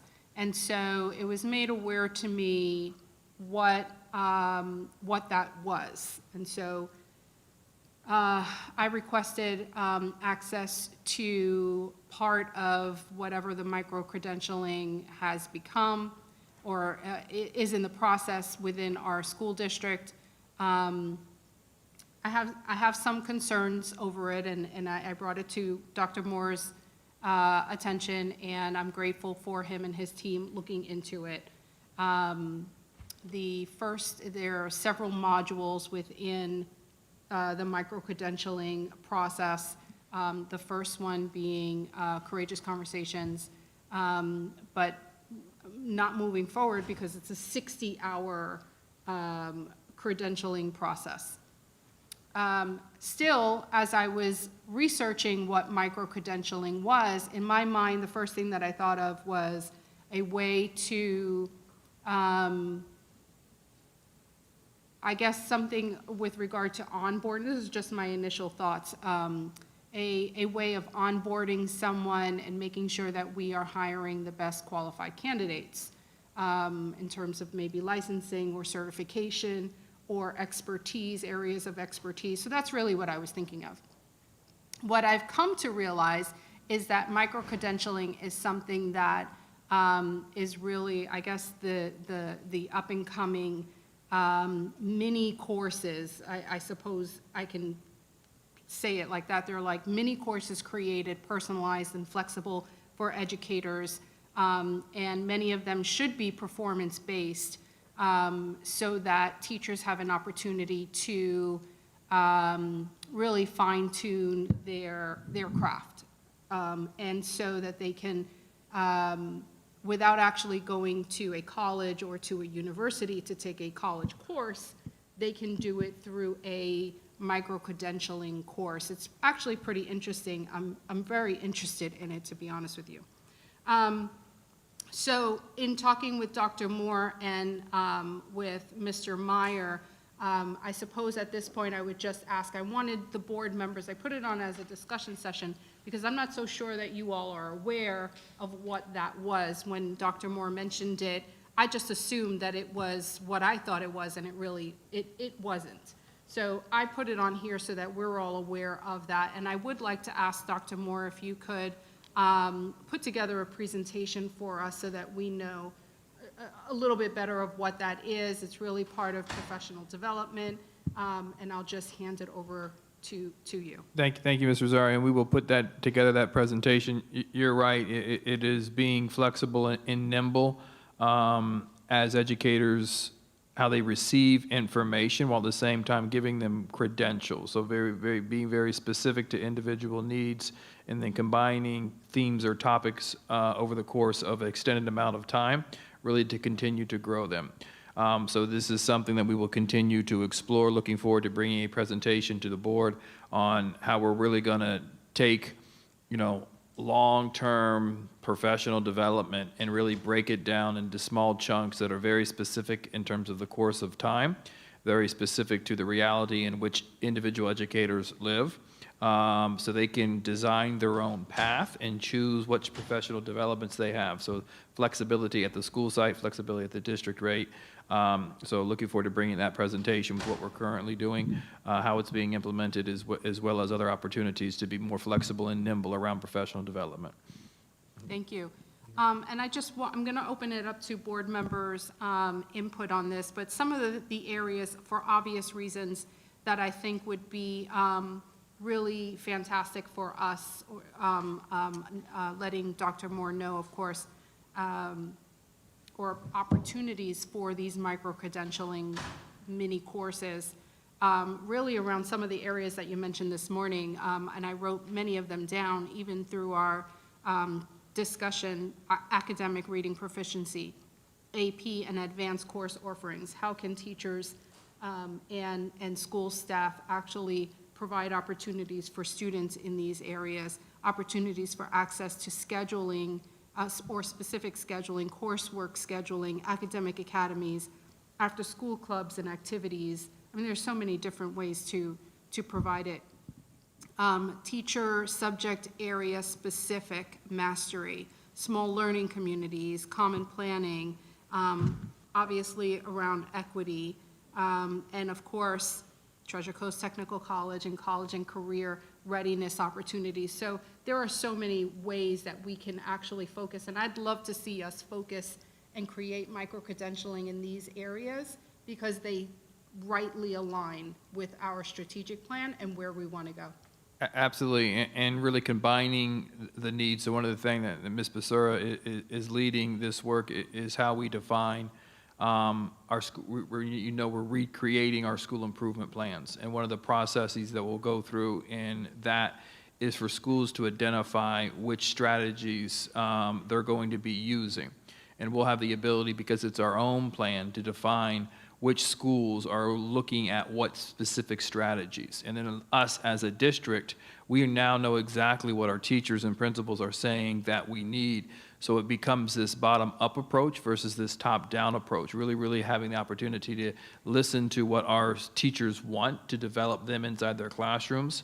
And then we turn it over to the rest of Mr. Meyer's team to create development around the specific need in which teachers are asking and do it in a very nimble way.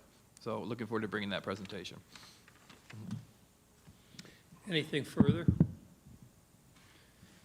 All right, that concludes discussion items. And we go to school board member matters. I didn't forget, Mrs. Barrenborn. No, you didn't. I didn't want to get in the wrong side of. Does anyone have any? I do. Mrs. Barrenborn, go ahead. Is that okay? I'm not sure if board members got this because I don't send the emails directly to you. This week I asked Peggy to send you one about Matthew McGarry, a student at Vero Beach High School. Did you all receive an email?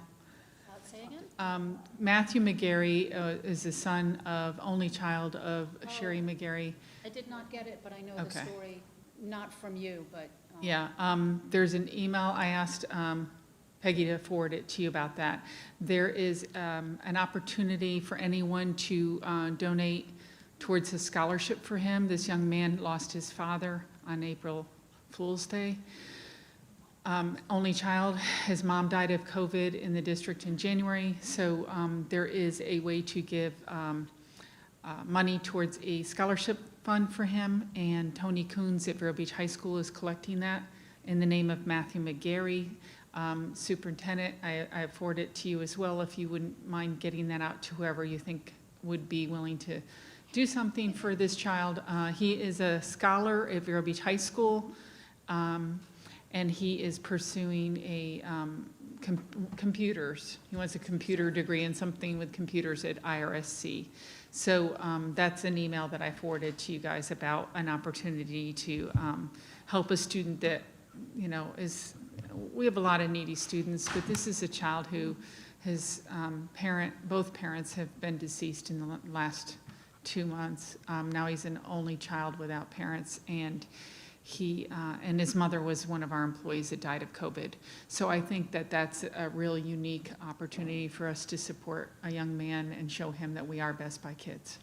He was recognized at Pride of Tribe. Terry, you remember? Yes. Yeah. That's where I learned about his story and then Yeah. did some more research about it. Why we not set up a GoFundMe? I mean, unfortunately, I am aware of similar things. Yeah, from I think other if we parts. if right now we're trying to do a scholarship for Scholarship Night, which is April 28th, so there is a time certain on this. That's why we went ahead and said, Tony Coons at Vero Beach High School will accept any donations anybody wants to give. After that, if somebody wants to do a GoFundMe. But I think right now, we want to honor him at Scholar Night at his school. And it would be wonderful if that young man was honored that way on Scholar Night.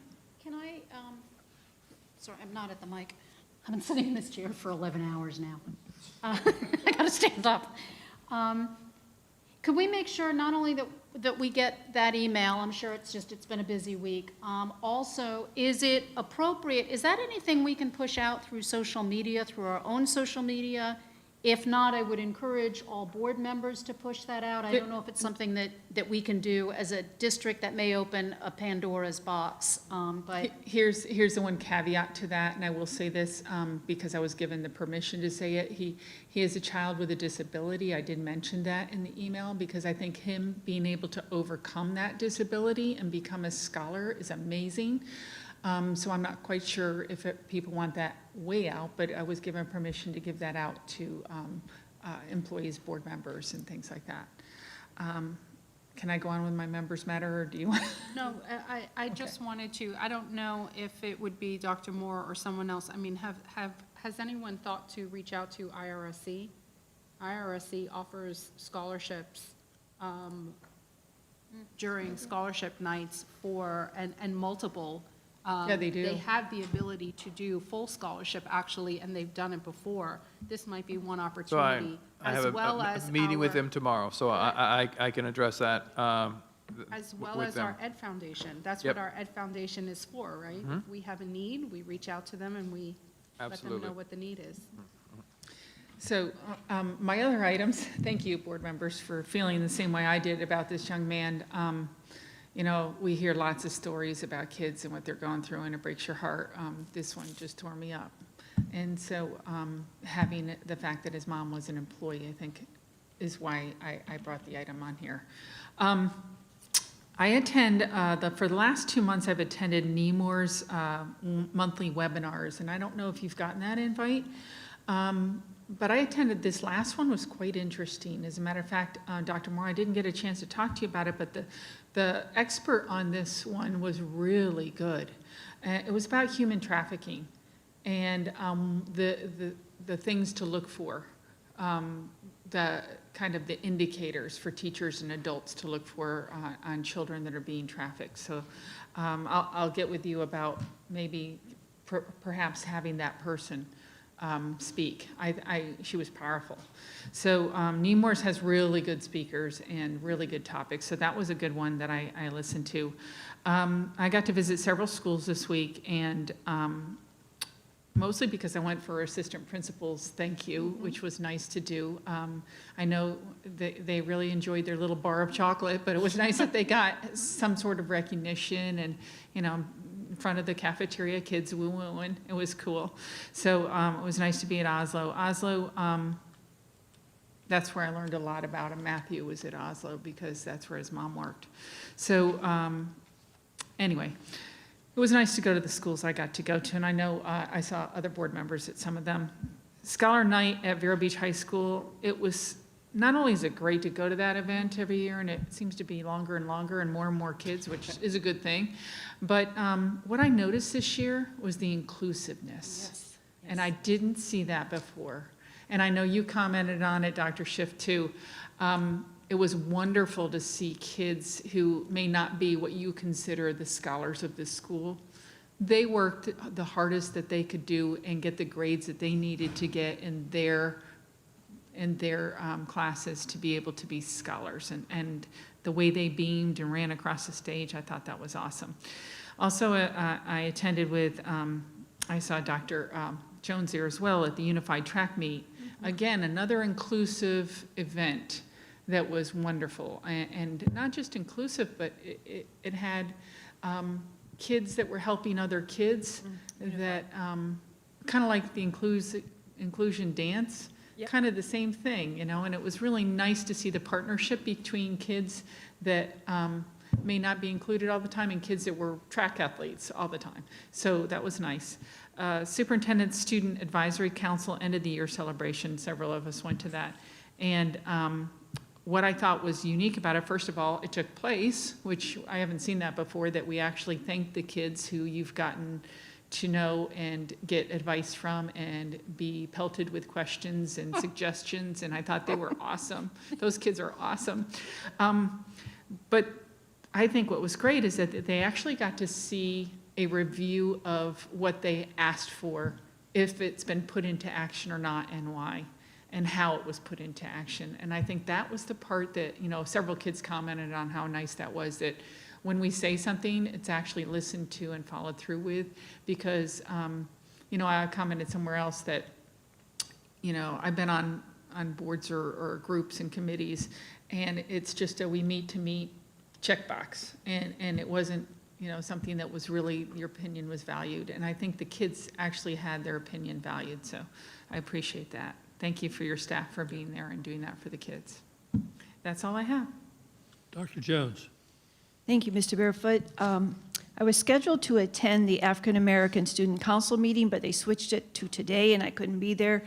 But I have let Mr. Morgan and Mr. Adams know I will be there in May.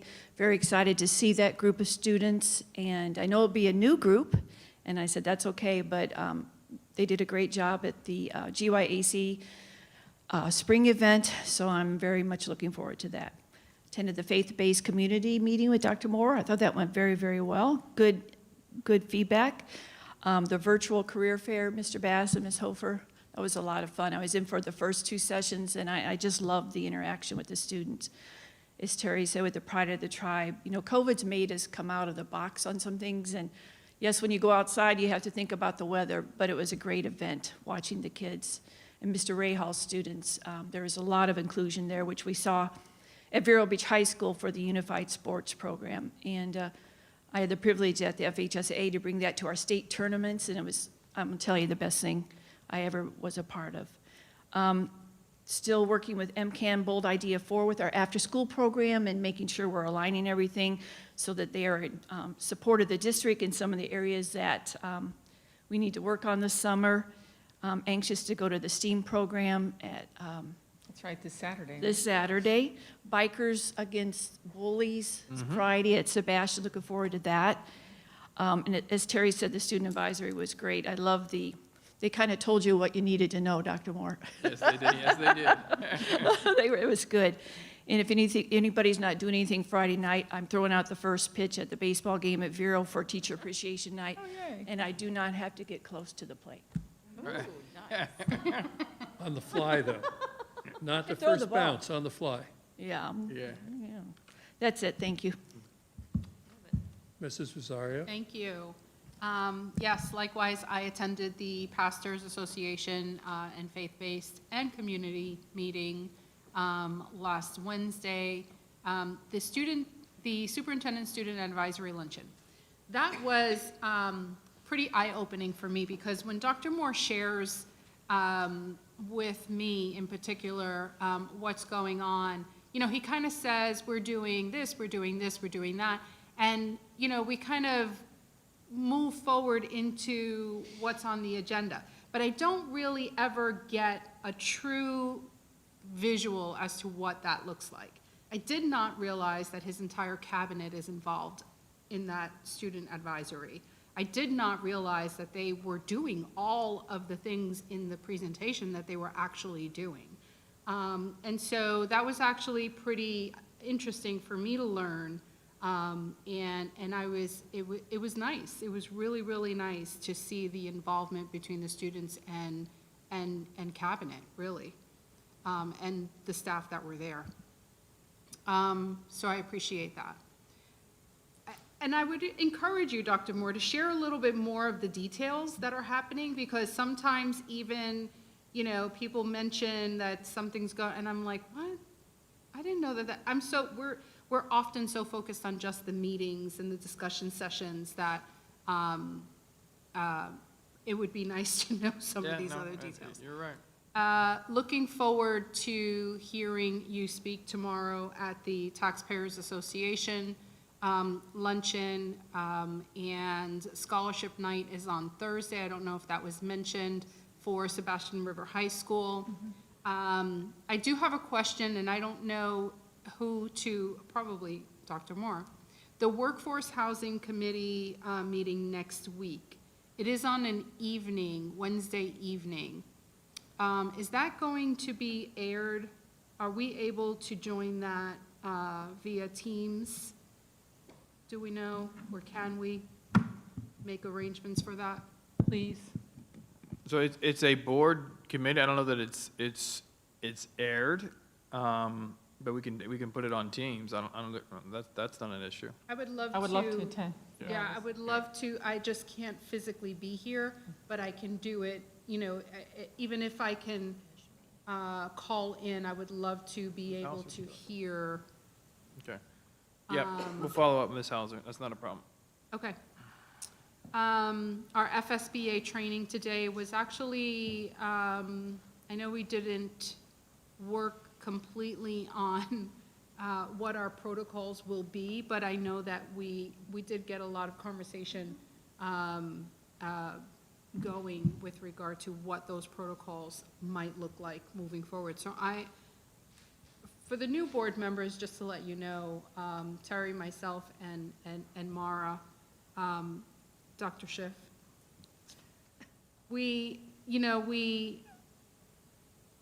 this has been a topic of conversation for us since we were elected, which is probably like 2 years now, on getting something written down with regard to protocol for us.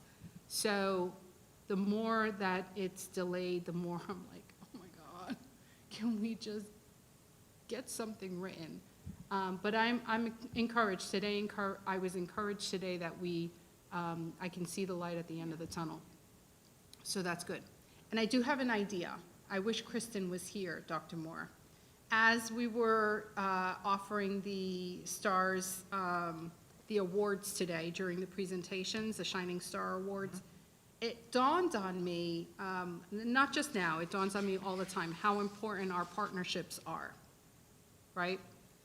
Even with our faith-based community members and other organizations that were a part of that meeting, how important partnerships are to the lives of the students in our community, because that's their purpose as well. It is to impact the lives of children everywhere.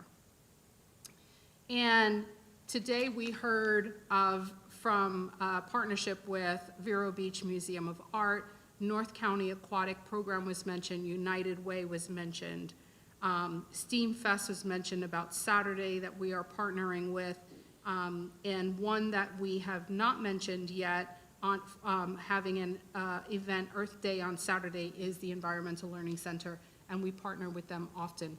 We partner with so many, and I thought that if we could add another award once a month, or however, at every meeting, maybe once a month, maybe, and call it the POP Awards, P-O-P, meaning Power of Partnerships. Where are you going with this? Because I was thinking it's so powerful. There's power in partnerships, and and of course I had this pop, award. So maybe that could be something that we can consider, offering an award once a month to a local partnership that we are involved in. Mr. Bass is smiling, and I'm almost afraid to ask. Is that not a good idea? No?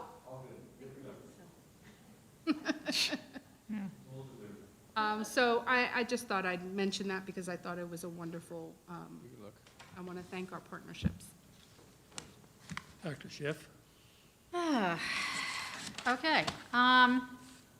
It's been a long time since we last met, so a lot has happened, obviously. But one of the things that nobody has yet mentioned since we last met is I want to acknowledge Dr. Long for the Equity in Action Day at Gifford Youth Achievement Center on March 17th. And encourage your work in this area. So thank you for that. It was a really interesting day. Let's see. The Student Advisory Council presentation was really interesting the other day. I mean, it had food too, which was great. That really helped. But going off what some of my fellow board members have said, for those of us who were there, we got to see the presentation. It'll be redundant for some of us, but I'd encourage a public presentation about that so that the public actually gets to see that as well, and that you can highlight the outcomes of those initiatives so that we can really, again, publicly highlight how we're incorporating student voices. So one of the things that we're doing in, I think it's a June workshop, is a what we call product rollout, or well-called product rollout. That is the unveiling of the 34 programs that we will be rolling out, completely new, aligned to our strategic plan. In that, you'll continue to hear student voice. Also, we are presenting that Superintendent's Council, that design that we created this year in Hillsborough for the Florida School Board Association. So Ms. Maddox and her team were there to capture it. After you all left, they interviewed students. They got their feedback, what went well, how did it work. So we can bring that video here just in terms of to show the power or the purpose of what student voice really can do in driving and informing a superintendent and a school board. So on that line, consistent with that, you know that we've been having a lot of conversations about college and career readiness. And I know you're rolling out a lot of new initiatives for next year, but I'd like that also to be available at a public forum so parents are aware of it. Because I'm not sure everybody is aware of all of the things that are happening for next year around college prep and career readiness in ways that have been really underserved in the past, and that we're really beginning to highlight next year, not just for our seniors, but building up through 9th and 10th and 11th graders as well. Absolutely. Yeah, so and I can't hear that presentation enough times. Quick enough. Again, along with outcomes and where it is and where we are in the progress of rolling everything out. Vero Beach High School Scholars Night, as others have mentioned. I want to follow up on Mrs. Barenborg's comment about how inclusive it was. And what I learned that night is the reason that that's true is because it used to be, and I say this for the record, it used to be we only acknowledged our top scholars in that night. It was only like the top 10, the IB scholars, the AP scholars. So in this particular event, it was specifically acknowledging anyone who had over a 3.75 GPA, which allowed everyone to be included, everyone who was achieving that within their own curriculum of study. And that's why we saw so much more inclusiveness at that event, which, again, I acknowledge was terrific. I participated, I was at the FSBA, I'm a member of the FSBA Equity Committee, and we had a meeting on the 9th, this past Friday. What was great about that, and often what happens at those meetings is we have presentations, and we have people who can come in and do the work. And what I requested is that we use the time to actually talk with each other, with other school board members about what are they doing, what challenges are they facing, what obstacles, what's going on in their district. We had an outstanding conversation about that as a result, where I learned a lot from other school board members about what they're doing.